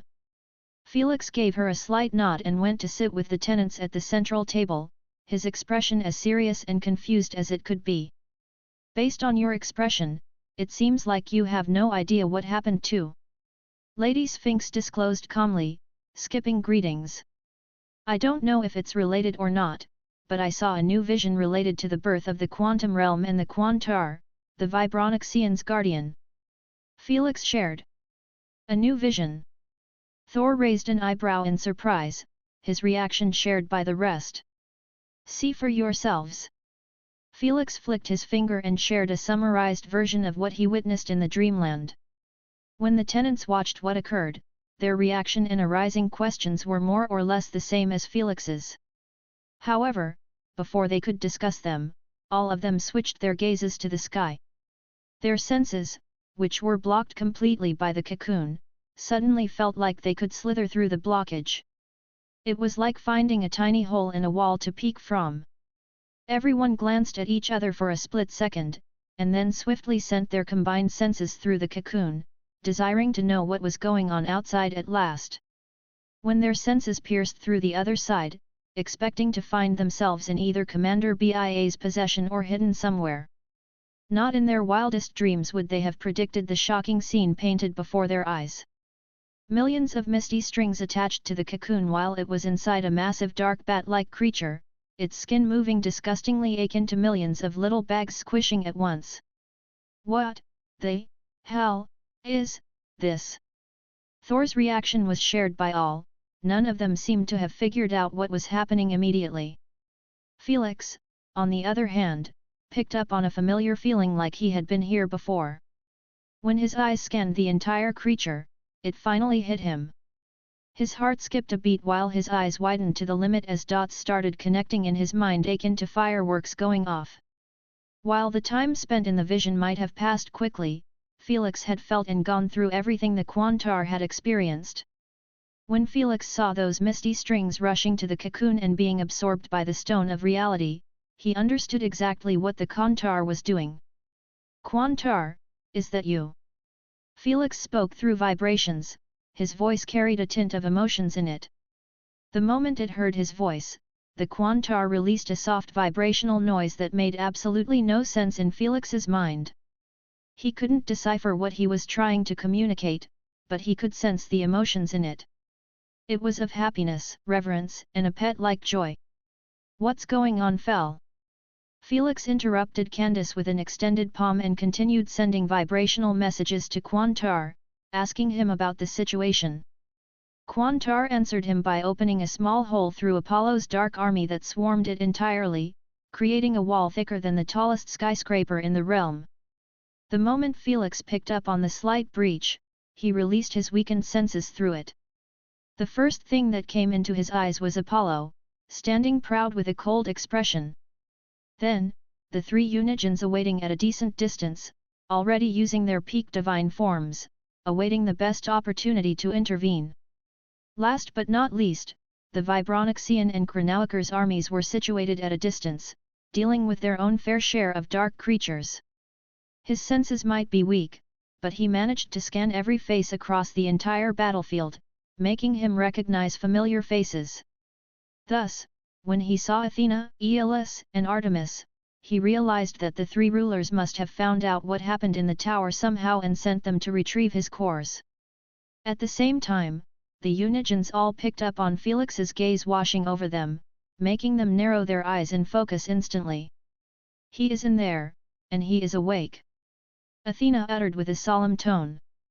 I don't like this, I don't like this at all." Artemis already started getting cold feet, truly terrified by Felix. "His consciousness is awake, but the rebirth process hasn't concluded yet." Aeolus shared, his voice just as serious, "We have to get through this monster before it concludes." It seemed like Apollo realized the same, increasing his firepower by assisting his dark army personally. The three Unigens glanced at each other once and swiftly joined in by removing the divine field and using powerful attacks to break through the Quantar's barrier. Boom! Boom! Apollo accepted their assistance in silence, as he had no interest in allowing Felix's rebirth without first putting him under his mercy. The last time he trusted him, he refused to awaken his dormant wisp. With their combined forces, it did seem like it had accelerated the Quantar's barrier destruction. Weaknesses and didn't succeed attempts to repel the attacks were more recurring. When Felix saw this, even when he didn't have the full picture yet, he knew that the Quantar wasn't going to make it for long. It might falter before his soul completed, which would leave him exposed to the wolves. **T, what can I do?" Felix had no time to even seek out the tenant's assistance, focusing his entire attention on finding a solution. Alas, even with his incredible wits and foresight, he failed to come up with anything. That last 1% might seem like not much, but it was everything. The moment it was completed, it signified the birth of a new soul and the body would follow along. While Felix was contemplating with clear agitation for answers, the Quantar seemed to have observed on his disturbed emotions by sensing the frequencies. The Quantar focused on calming him with a soothing tune despite the fact it was the one being beaten up and down. "Quantar, you." The tune did calm Felix's emotions, but at the same time left him stunned. Without explaining itself, the Quantar suddenly started burning through its life force and energy like there was no end to its reserve. Both resources were sent to the cocoon, doubling the number of the misty strings instantly and causing the stone of reality to start shimmering as bright as the moon in a clear night sky. When Felix noticed his soul barrier picking up on its pace again, edging closer and closer to establishing the connection, he sensed his heart tighten up immediately. He wasn't dumb. With all the information in his possession, he recognized that the Quantar was keeping itself alive at all costs for the sake of this very moment. While the rest of its species died after fulfilling their sole purpose, it kept waiting for him, waiting for the day when he would need that same life force to save him. Felix didn't know if it was a duty given to it by the universe's consciousness, or if it was surviving for the sake of helping him one last time, helping its creator. Whatever it was, Felix tightened his fists tightly as he watched his soul converge at last under the soothing tune that had never stopped playing. But alas, the music had to stop eventually, and when it did, the last remaining drop of Quantar's life force was devoured by the stone of reality. Outside, the ancient Quantar that had lived ever since the dawn of time, creator of an entire realm, father to many quantum natives, and a protector to the Vibronixian Empire, had fallen at last. Devoured by the dark creatures like it was nothing but another meal to them.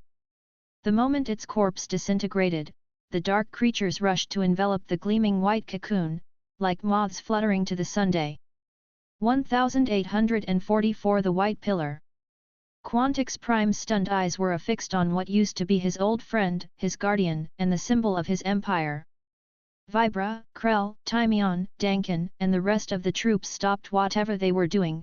Their expressions were of utter horror and disbelief after witnessing the fall of the quantum realm's god. Alas, life wasn't a musical play. The dark creatures didn't give them a single moment to process their emotions as they continued their aggressive assault. Only this time, it seemed to work much better, as with the death of the Quantar, everyone lost the vibrational barriers on them. Argh! Squad 87 needs backup. We are being overwhelmed.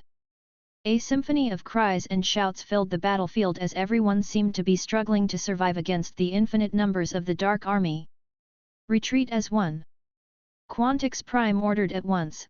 His expression was covered in an untold level of hatred and violence as he gazed at the foreigners' gang. But, as a responsible leader, he knew it wasn't the time for his emotions to get the best of him. With the shocking death of their protector, he knew that the war was already lost and there wasn't much they could do about it. Meanwhile, Apollo and the other 3 Unigens couldn't care less about the war. The moment the Quantar fell apart and exposed the cocoon, they immediately made their move to claim it. Quickly! The bastard has the first move advantage! Aeolus shouted telepathically as he rushed straight inside the bulk of the Dark Army, using his divine blade to open up a path forcefully. Athena and Artemis blocked the sides and covered his back, which made it possible to pierce through the army without getting cornered. Idiots, you have already lost your opportunity. Apollo sneered in ridicule, watching their useless attempts to recover the cocoon. The instant the cocoon was engulfed by my army, it became mine. Before he could finish his thought, his eyes were suddenly exposed to a blinding flash of light that was bright enough that it would burn off commoners' eyes instantly. It didn't affect Apollo at all, leaving him staring with a stupefied look at the rising pillar of light, pure and radiant, erupting skyward. It pierced through the quantum realm with such intensity that it seemed as if a new star was being born right there on the battlefield. This radiant column burned with a white-hot brilliance that was blinding to behold, and as it ascended, it incinerated every dark creature that was close to it. The armies, both friend and foe, halted their advances, stunned into silence by the spectacle. Athena, Aeolus, and Artemis could only stare in shock and wonder as the pillar of light grew in magnitude, its base centered around the cocoon. What the hell is this? Aeolus cried out loud as he was hurled away by the shockwave produced, his partners tagging right behind him. They had seen many Unigens' rebirth processes before, but none of them were like this in the slightest. Meanwhile, the 3 rulers had an entirely different reaction. They leaned closer to the scene, their divine pupils thinning with a hint of shock and disbelief. 2 rare emotions, they very seldom showed unless in very special cases.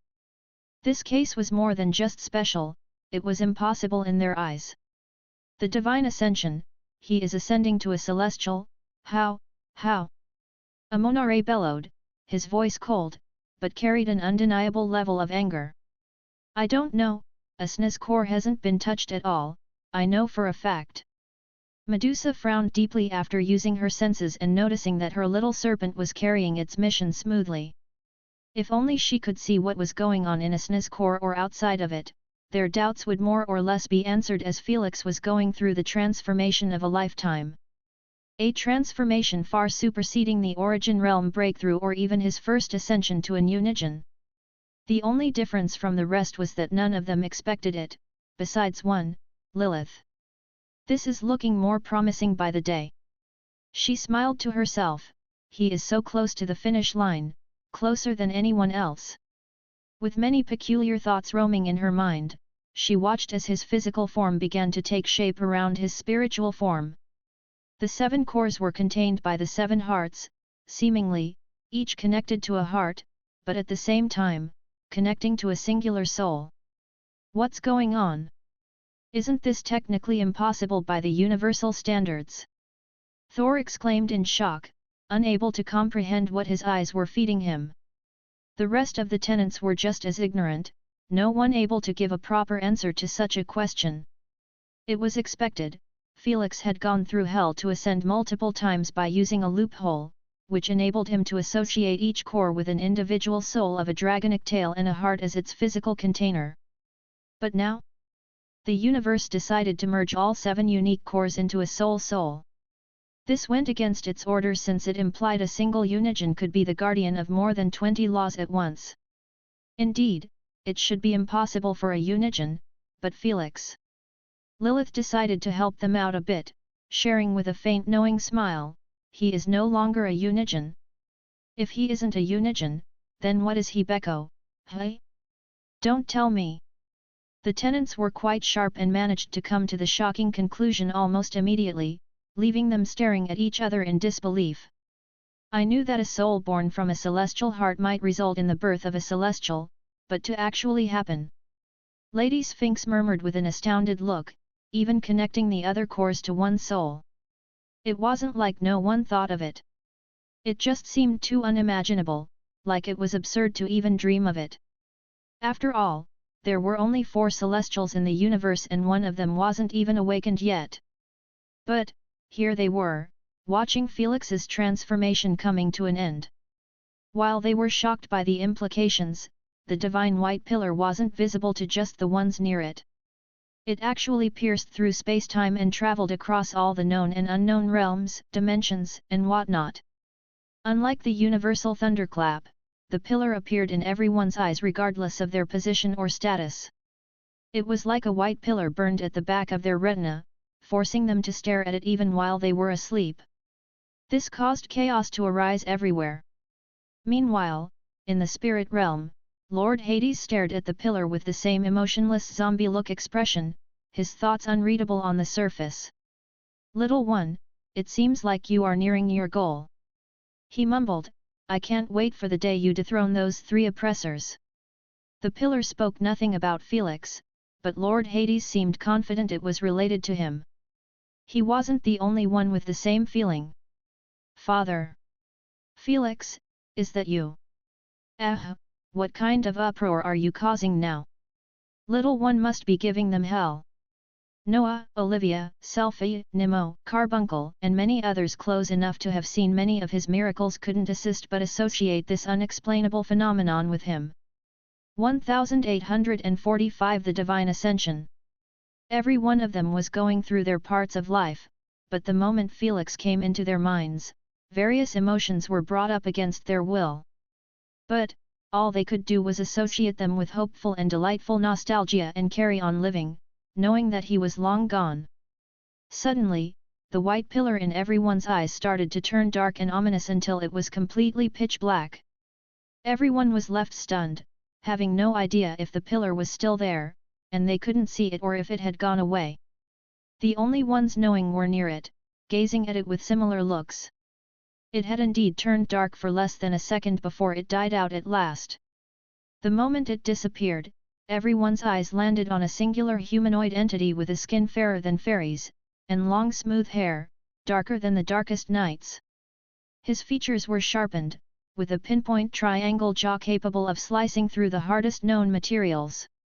His pitch-black eyes held a mesmerizing depth, with pupils that spun slowly, giving the impression of staring into a hypnotic, ever-turning vortex. He was fully nude, but his private parts were hidden by a moving ink tattoo, resembling the same peculiar writings spotted on the back of the all-seeing eye. They danced across his body, changing from one sentence to another like his milky skin was a playground. Felix lifted his hand slowly and gazed at it after removing a stalk of hair away from his eyes. The letters came together and created a sentence on his palm, making him tilt his head in curiosity. After reading it, his expression couldn't help but turn gentle and a bit saddened. "You were the best," Felix said under his breath as he caressed the writings, causing them to break into an inked mist. The mist turned into vibrations and was carried away, reaching Quantix Prime and the rest of the Vibronixians. However, only Quantix Prime was able to decipher what it said, as he was very familiar with this type of communication. It was a unique way of communication only the Quantar and the royal family could use. "Did I do good, father? Hey, why did he say it? Is he talking to me? It can't be." Quantix Prime murmured, having no idea how to react to the last words of the Quantar. While he knew only he could read this type of vibration, he was also sure that he wasn't the one being addressed.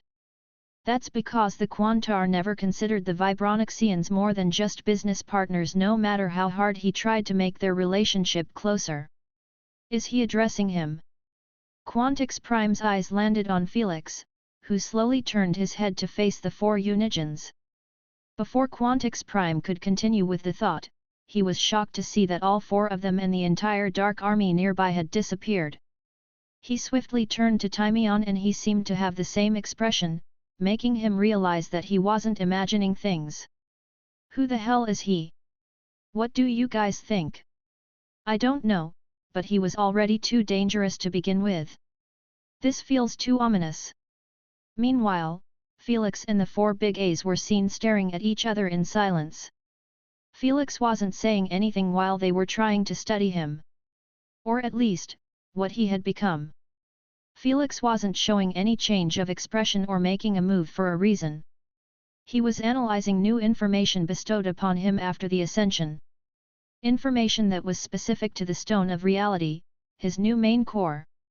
It took him no time before reading through it all. "Felix, are you good? How do you feel? Do you feel divine?"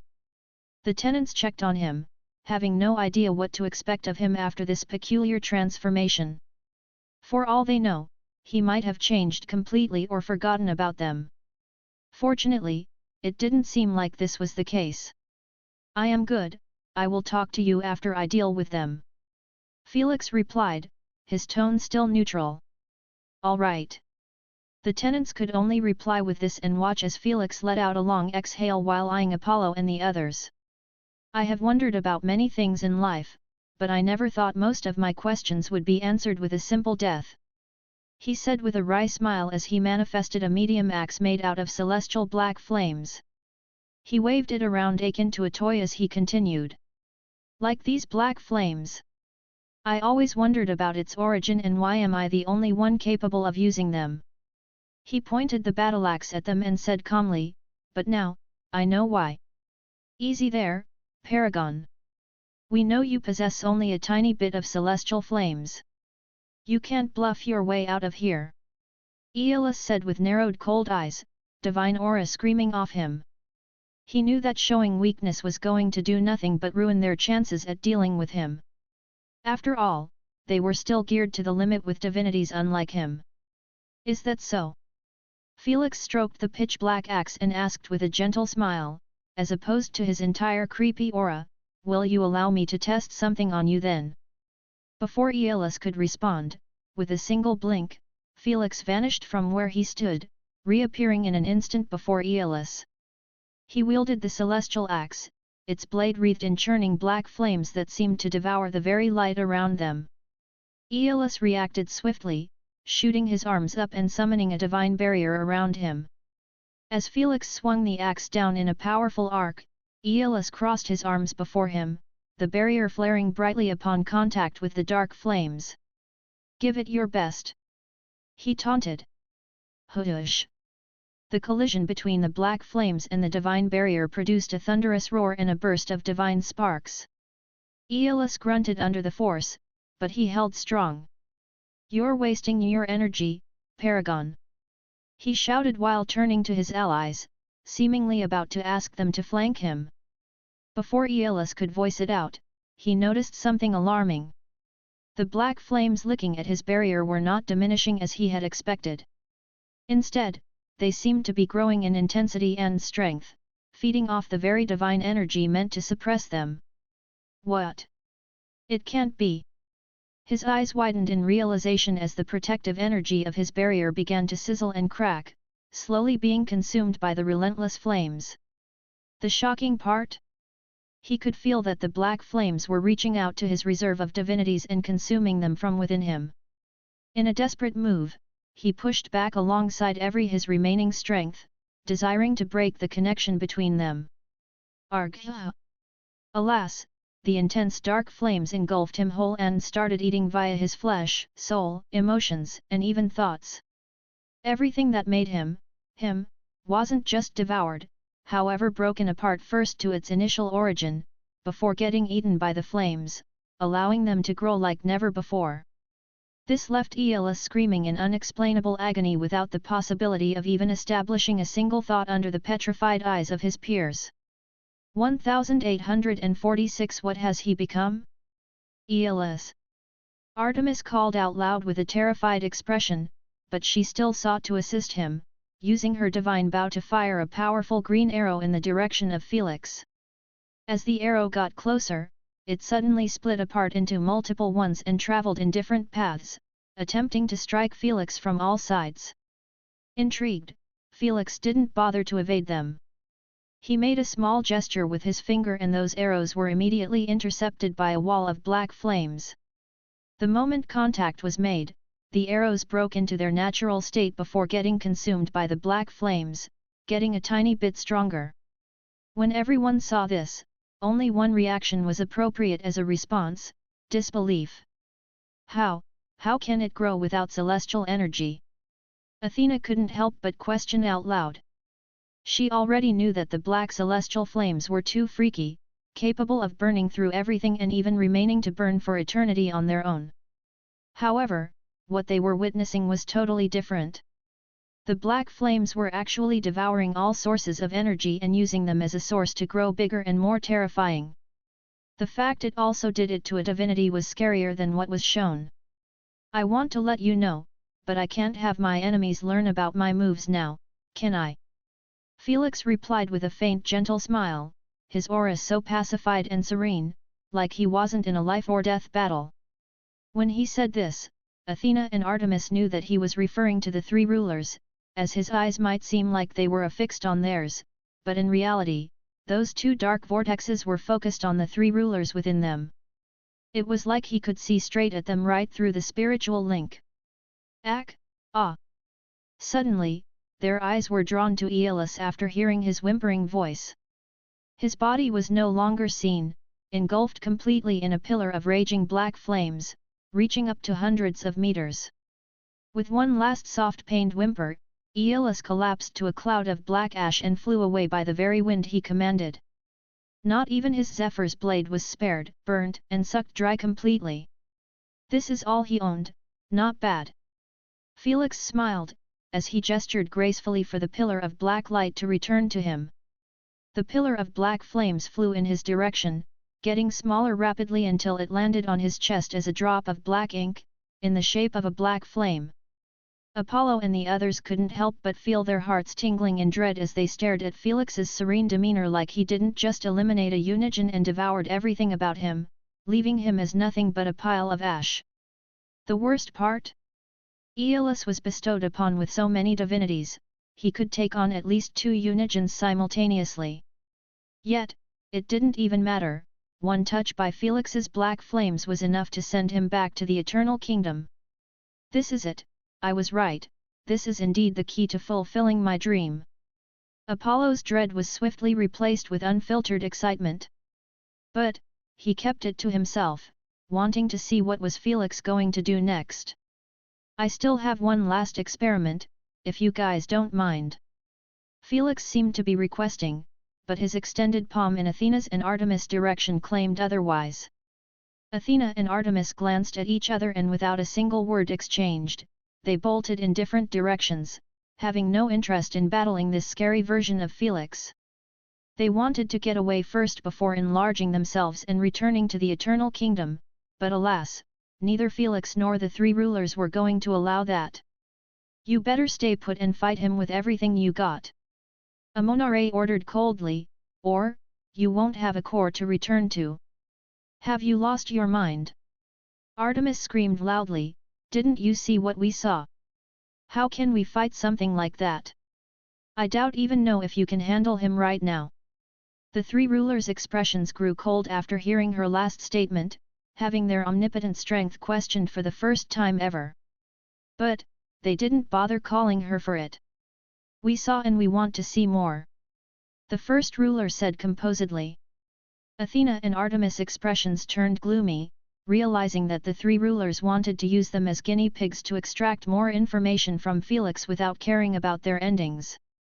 The sad part, they couldn't even reject it since they held their cores hostage. Damn it! Just as they wanted to stop and return to the battlefield, they were suddenly planted face first on an invisible wall and were sent flying back by the recoil.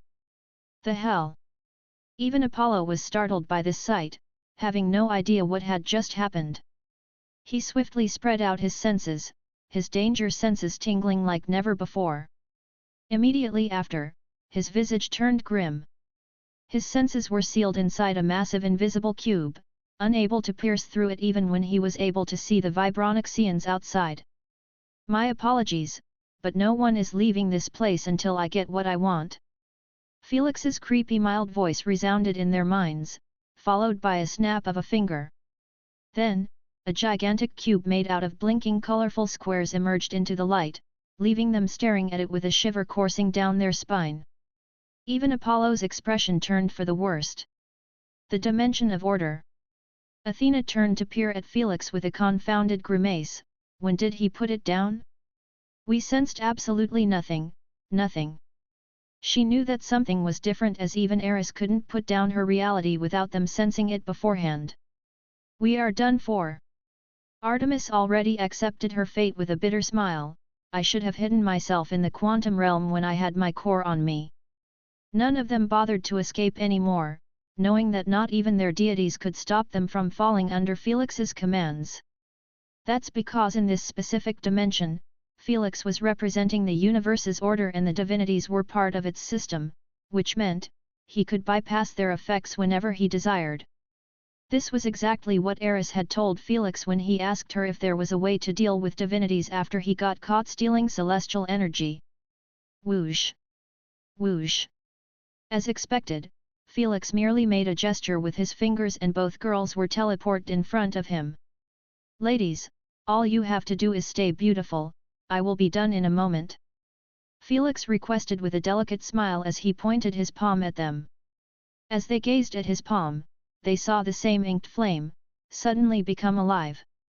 Then, they were horrified to witness their deities suddenly getting pulled right from them in the direction of the palm as a long golden beam. As this beam kept traveling toward the palm, it turned softer and softer until it became white, resembling standard celestial energy. When it was about to touch Felix's palm, it turned into black celestial flames. This created a celestial beam of 3 colors, showing a godly process that had never been witnessed before. Whether it was the tenants or the Unigens, everyone was left gazing at the beam with widened eyes, trying to make sense of this unexplainable phenomenon. In less than a couple of seconds, both women were left without a drop of deities in them, stripped clean and without pain or mess. Much appreciated, now be gone. Felix waved them goodbye with a faint smile, I will come visit you soon enough. Athena and Artemis didn't know if he was addressing them or the 3 rulers. Before they could think too much about it, they found their bodies breaking apart into beautiful chaotic particles. As they gazed at their fading arms with a dazed expression, they slowly lifted their heads to face Felix, believing that he was going to be punished by the universe for abusing his laws. But, all they saw was Felix still waving his hand at them, his creepy vortex-like pupils affixed on them. What has he become? This was the last thought coursing through Athena's mind as the final piece of her soul disintegrated. None of them bothered to even abuse their laws, knowing that he must have disabled their laws within his reality. They should feel grateful just by the fact he sent them out painlessly compared to Aeolus, who made the mistake of opening his mouth. Now, how should I deal with you? Suddenly, Felix turned to Apollo with the same delicate smile, but this time, he didn't seem to be hiding the stored rage within him. Chapter 1847 Apollo's Psychopathic Dream. Why are you looking at me like that? Apollo flinched, realizing that he wasn't in a favorable position. Still, he didn't hesitate to bring out what he had done for him. I know damn well you aren't going to forget how I saved your ass from Uranus in the Void Realm and a second time in the Silent Library. Apollo narrowed his eyes coldly. You owe me your life twice. Indeed, I am not known to shy away from returning favors, which is why your actions angered me. Felix sighed in frustration. Why did you have to attack me and even kill the Quantar, a good friend of mine? All you had to do is continue being in my side and I would have repaid the favor to the best of my ability, but now. Felix shook his head, his eyes turning cold as he aimed his palm in his direction. You are nothing but another pest standing between me and those three old scumbags. Apollo could see that Felix was serious about eliminating him. So, he didn't waste his time on empty excuses, knowing that Felix was smart enough to figure out his true motive from his actions. They weren't good in the slightest. Wait, there is no need to make rash decisions. Apollo shared with a solemn tone, you want the death of the three rulers, and while I have no interest in that, I believe our goals align. How so? Felix was slightly intrigued, lowering his palm. You see, my entire reason for saving you was for your celestial black flames, as I believe that they hold the key to achieving my goal. Apollo's eyes gleamed for a moment. After I saw what your flames have become, I am more certain than ever. By the way, may I know what happened to you? No. Felix went straight to the point. Why do you need them? It's a bit complicated, you need to understand the background first. Apollo got closer to Felix as he spoke, seemingly attempting to win him over again. Felix figured out his motives, but he wasn't bothered, staring at him with the same deadpan look. Is this related to the dark reaction and your little hideous creatures? He asked. Yes, there's something you need to understand about the dark reaction, Apollo shared, his voice low and serious. When high-quality materials are concocted or merged, the balance between the quantum realm and the atomic world gets disrupted due to the energy bursts occurring during the process. This creates dimensional gaps, small rifts that allow my creatures to slip through into the atomic world automatically. How does that work? Felix raised an eyebrow. Lady Sphinx was just as confused as him. She had used every means possible to figure out how the dark reaction worked. n/o/vel/b/in.c//om. From experimenting on it to entering the quantum realm itself. Yet, not in her wildest dreams did she expect the dark creatures to be relying on potion concoction and biochemistry as an entry point. It's simple really. All the dimensional gaps and rifts appearing continuously are connected a singular gateway. Apollo used his light laws with a hint of disgust, displaying Felix a holographic scene of a massive spiraling gateway in the shape of a long corridor. This corridor had a seemingly infinite number of flickering, small rifts. There was an infinite line of dark creatures going through those rifts non-stop whenever one appeared. All of this was happening in the void, which was enough to explain Apollo's purpose in remaining in the void all this time. He wasn't locked up against his will or was forced inside of it. He needed to be there for the sake of his dream. Why are you doing all of this? Felix frowned.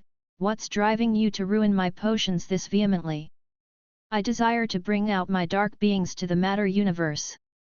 Apollo responded, his expression growing a bit mad, matching the unbridled insanity buried in his eyes. Once I achieve it, I will finally be able to fulfill my dream of casting the entire universe in darkness, returning it to its original state. The tenants were left stunned speechless, realizing that this bastard was seeking to eliminate everyone and everything from the face of the universe, including them. I don't need to bring out my entire army to the surface. Apollo replied with a sinister smile, just one dark creature will be enough, since the entire universe is filled with dark energy. I see. Felix did not show much reaction. How are my flames going to help you with that? Your dark flames are capable of burning for eternity, correct? Apollo leaned closer as he shared his plan. The issue I am struggling with is the dimensional gaps closing up almost immediately as they open, allowing the emergence of a few of my dark beings before the rift closes on them. With the source of dark energy in my control cut off from them, they start acting on automatic frenzied eating mode. Is that why they start devouring the mixture? Felix lifted an eyebrow. Exactly. Apollo nodded. I have no interest in stopping any concoction or merge of any type of high-quality materials. Felix couldn't help but chuckle a bit, not expecting the mysterious, dark reaction that alluded all to not have anything related to the concoction or any other field. Right now, there were many witches and biologists cursing the hell out of the dark reaction and the universe for putting it in to hinder their progress, not knowing that they were merely collateral damage to Apollo's failed attempts at accessing the matter universe with his creatures. Now, I am certain that if we used your flames to coat the edges of the dimensional gaps after they appear, they will force them to stay open for eternity. Apollo remarked with a tint of thrill in his voice, my dark beings can pass through safely while ensuring the connection to my void, allowing me to keep growing them bigger and bigger until they escape from the atomic world. After emerging as a single merged dark creature, they will be able to recreate on their own using the endless dark energy in the universe. Apollo smiled, turned creepier and creepier. The universe won't do anything to them since they were still considered as quantum creatures. This F***er has everything planned out to erase the universe as we know it. Thor squinted his eyes coldly. He is more dangerous than the three rulers. At least, the three rulers wanted nothing but to reach the other side, having no interest in whatever happens in the matter universe. But, Apollo sought the erasure of anything related to light, even if it meant slaughtering all signs of life from the universe entirely. He is a psychopath on a different level. Lady Yggdrasil showed a stern look. I can't believe he saved you for the sake of helping him with this. Now, I grasp why he turned against you. He knew that it was highly likely you would reject it and was trying to force it out of you. The rest of the tenants nodded in agreement. In their eyes, how could Felix agree to such a proposal that would destroy his universe? It would make everything that he did or was doing, absolutely meaningless. Thus, his next answer wasn't short of a shocker. How exactly am I going to benefit from this? Felix inquired. His pools of spinning darkness seemed unperturbed. Chapter 1848 Above Emotions. Haha, I knew you would understand the vision. Apollo laughed boisterously as he kept getting closer to Felix, leaving merely a couple of meters between them. For Unigens, this was more or less a kissing distance. Still, Felix left him be and continued listening to what he had to say. If we succeeded in bringing my army to the matter universe, I will make them reproduce like crazy, creating a truly infinite army. Apollo promised, after the deed is done, and my quest is complete, this army will be yours. I don't know how you are doing it, but imagine if you devoured them with your celestial black flames? Imagine how powerful they will become. Imagine how much celestial energy will be in your possession. Apollo kept leading him on with actual useful plans that would work greatly in his favor.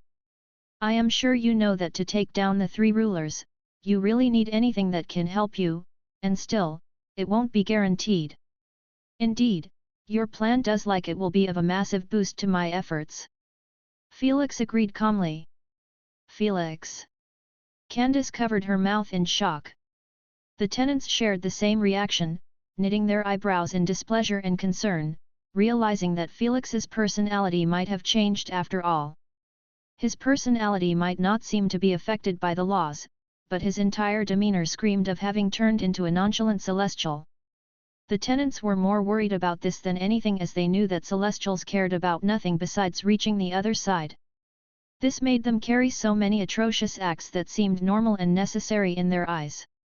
Just as Felix's masters were about to intervene and try to bring some sense into him, their pupils widened in a daze after noticing that Felix's entire arm had penetrated Apollo's chest, right in the middle. On the other side, Felix's hand was seen clutching into a gleaming sphere, half white, half dark.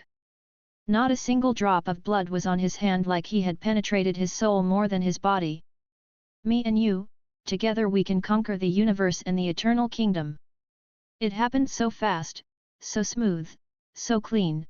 Apollo was still in the process of selling his scheme with the same sinister smile, not realizing that his core was no longer his. Me. And you, hey.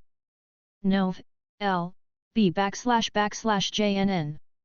As Apollo looked down at last, the rest of his sentence caught in his throat, slipping out word by word. He slowly raised his head until his confused eyes locked with Felix's intense gaze. He didn't need to say anything, his expression spoke volumes. I didn't lie, your plan does sound intriguing and will help me out greatly, but... Felix smiled gently, I can carry it on my own. You. Before Apollo could react, Felix released a burst of chaotic/vibrational energy from his extended arm, sending a killer shockwave coursing through his entire body and soul. In the blink of an eye, Apollo exploded into particles, leaving behind only his core, still in Felix's grasp. Till the moment of his death, he still had no clue what had just happened. After he was slain, the aggressive dark creatures suddenly became mellow, floating by akin to clouds of darkness. Retreat fast. Hey. Here. They come.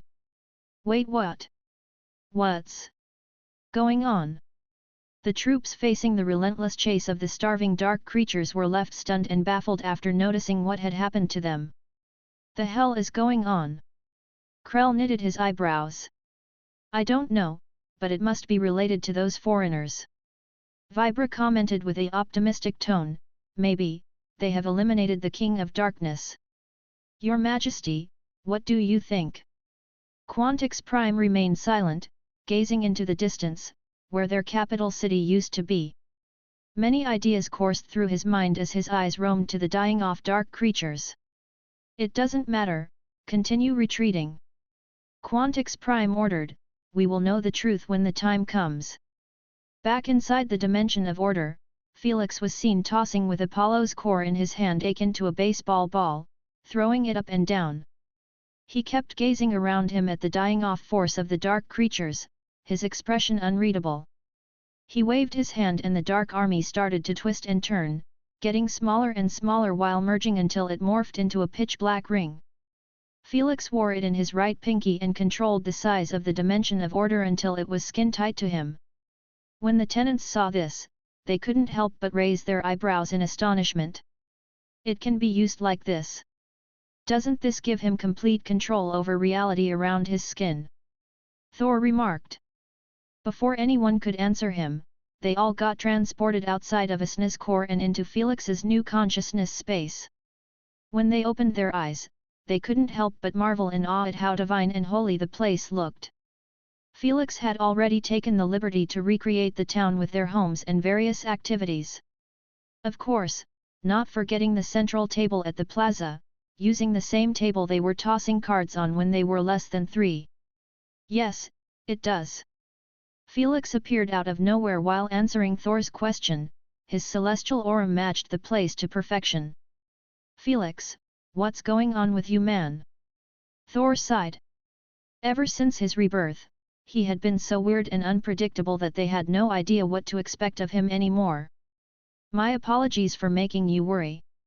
Felix smiled gently, don't worry, I am still me, I have just ascended emotions, getting rid of all the rage and hatred in my heart.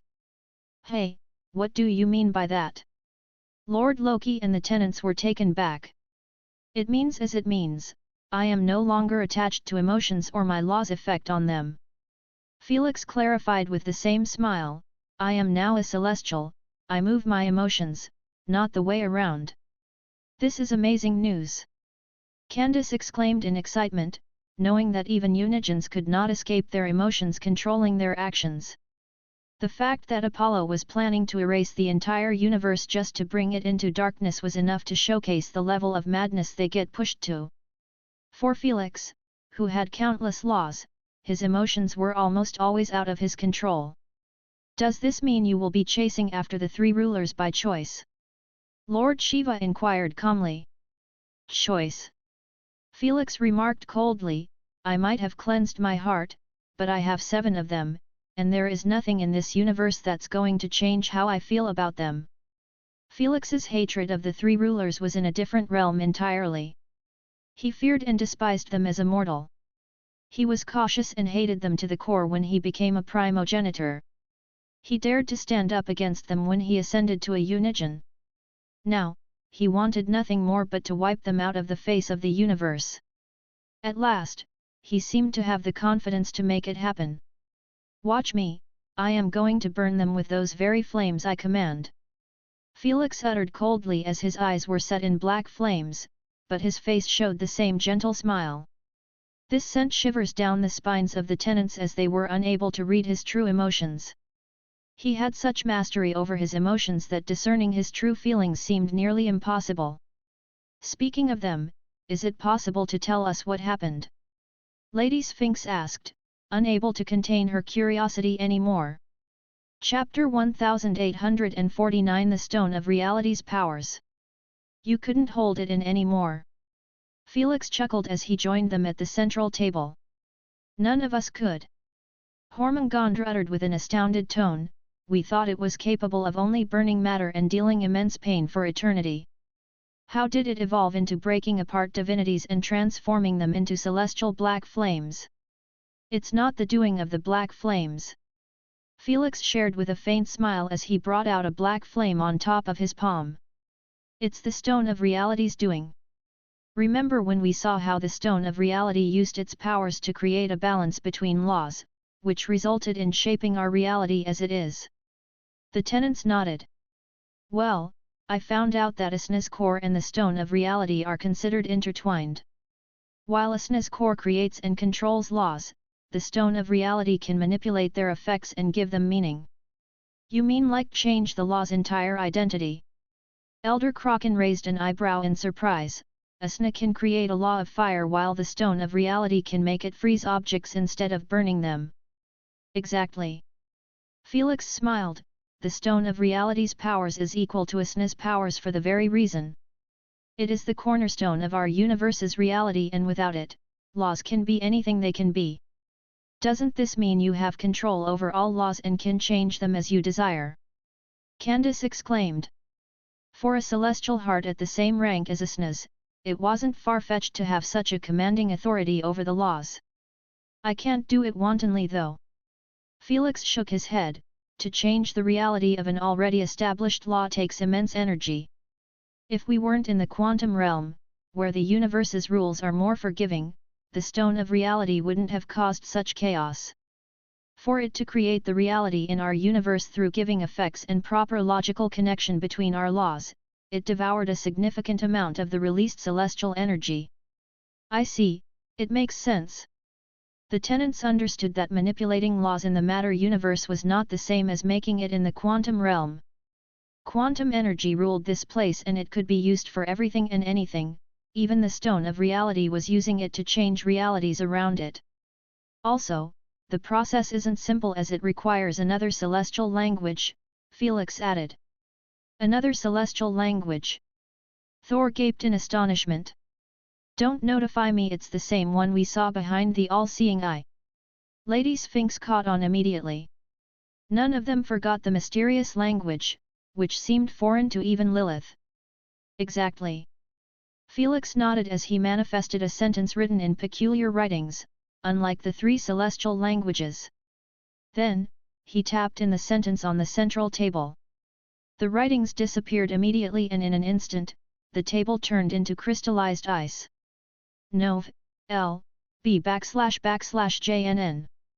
Although I can control ice laws, I didn't tap into them. Felix remarked calmly, the stone of reality's control occurs through rewriting and modifying the structure of the law.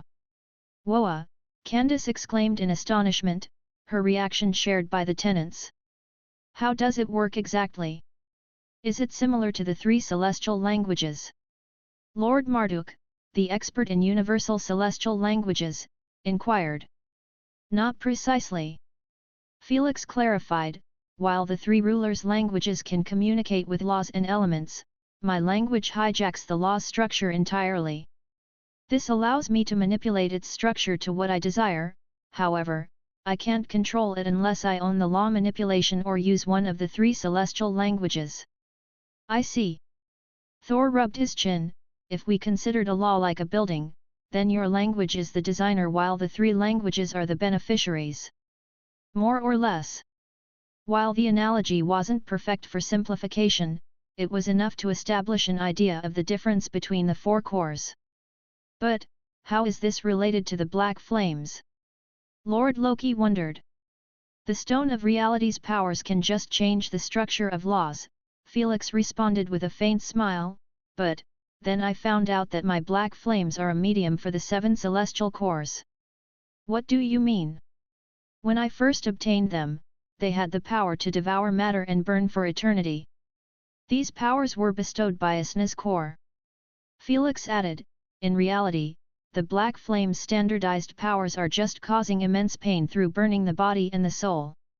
You are telling us that after ascending with the stone of reality like the main core, your black flames were bestowed with the powers to alter the structure of divinities and celestial flames. Lady Sphinx reacted in bewilderment. You got it. Felix gave them a live demonstration with a gentle smile on his face. He sent the black flame to the center of the table and then ordered it to devour the crystallized table.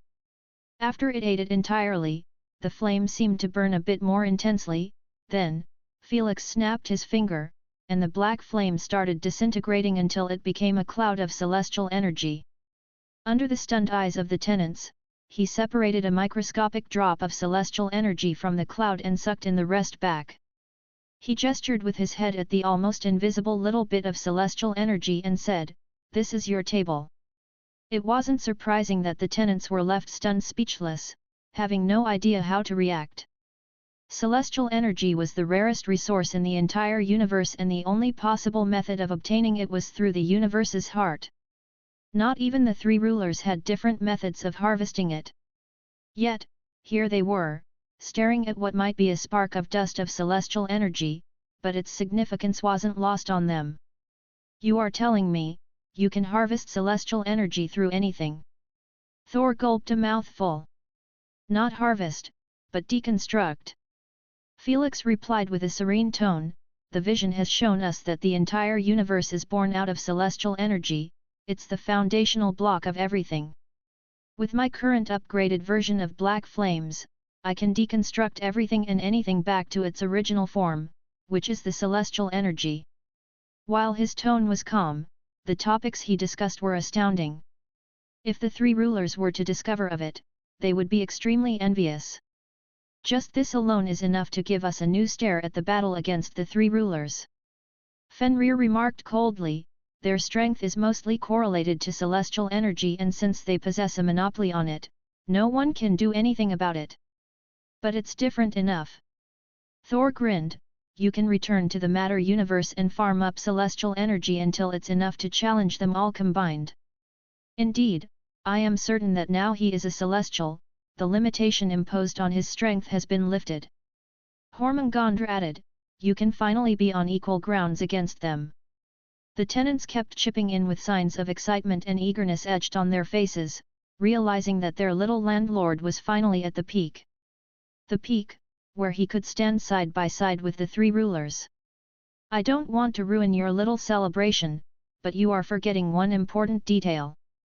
Lord Shiva remarked expressionlessly, I am all for the death of those F***ers, but now that he has become a celestial, doesn't this mean he is also banned from ever stepping into the matter universe again? In fact, I don't even understand how he hasn't been kicked out of the quantum realm yet. Everyone went silent at once, remembering at last that the Celestials were forbidden by the universe from leaving the Eternal Kingdom. They didn't forget what happened to Amunare when he chased after Felix to his void domain. Soon, they all turned to Felix for his opinion on the matter, just to find out that he didn't appear bothered by this. "Do you understand something we don't?" one of them asked. Chapter 1850 Adapt, Change, but Never Gone. "All I know is that I must not leave the quantum realm in my celestial state." Felix smiled. The universe's consciousness has chosen to put the stone of reality in the quantum realm for this very reason. It's the only celestial heart that can remain outside of the Eternal Kingdom post-awakening. Really? Why is that? The tenants raised an eyebrow in surprise. Because he made it like that. Felix rolled his eyes at them. He is the consciousness of the universe, the rules are his to make. The tenants were left speechless, realizing that they had been reading too much into everything. As the universe consciousness, he was the one blocking the three rulers from accessing the matter universe or other realms. In the same sense, he could allow them in. If it's like this, then can't you access the matter universe as well? Thor said. In his eyes, if the universe consciousness could control such rules, then, he would allow Felix to enter the matter universe freely too. Nope. Felix shook his head. I am also banned from entering the matter universe or other realms. The tenants were left speechless again. Felix chuckled and clarified, I also have no idea why, his mind works in mysterious ways I guess. But, don't worry, I have already devised a method to leave the quantum realm. Hey? How is that possible? Won't you get sent back to the quantum realm by the chains? Or worse, the Eternal Kingdom? The tenants had a legitimate reason to question his method. In their eyes, if even the three rulers couldn't find a way to bypass the universe's rules after billions of years, how could he come up with one the day he ascended? I am different than them. Felix smiled faintly, they are just celestials while I am a celestial/Unigen. The tenants knew that he referred to the cores merged with his soul after his ascension, but, they still weren't able to link the two together. Felix decided to give them a hint of what he had in mind. He snapped his finger and the 7 dragonic tails emerged from his lower back, catching them by surprise. The dragonic tails' appearance had changed drastically, matching his celestial bearing. Their upper scales were pitch black while their lower bottom was as white as Felix's skin. Their heads no longer matched the 7 sin animals but had the shape of an Easter long-headed dragon, yet, their aura was more overbearing than ever. I thought they were gone after the ascension. Lord Loki noted with a dazed look, fascinated by their new appearance. 000. He had a feeling that just one of them was enough to take down all primogenitors combined. They are part of me now, they can adapt, and change, but never gone, Felix replied with a gentle smile as he patted them on the head, making them growl in happiness. The 7 dragonic heads were no longer associated with the 7 sins since they were primarily a breakthrough related to the bloodline integration cultivation system. The only reason they got attached to the 7 sins was because Felix joined the origin breakthrough with the first ascension. But now? They were linked to the divine ascension and had powers corresponding to it. N/O/vel/b//in.c//om I didn't think that the origin breakthrough's effects would follow along to your divine ascension. Hormungandr chuckled. They didn't just follow along, they are the key to leaving the quantum realm. Felix replied, or at least, the Unigen side of me. When he put it like this, the quick-witted ones swiftly caught on to what was Felix attempting to do. Don't tell me you are planning to link a Unigen core with them and send them outside while you leave your celestial form here. Lord Marduk speculated. Close, but not exactly. Felix smiled, you will see when the moment comes. For now, I think it's time for us to be joined by Eris and Apollo. You are planning to revive them. Thor knitted his eyebrows, is it even possible without getting punished? Felix went through hell just to revive Nemo and he had to use part of his soul to make it happen. He didn't dare to imagine the price required to revive not just one Unigen soul, but two. Whatever the price needed, I will pay it. Felix uttered with a solemn tone, I owe them my life. Without their assistance, he wouldn't have come this far, plus, they were the only ones good to Asna during her childhood, including Artemis.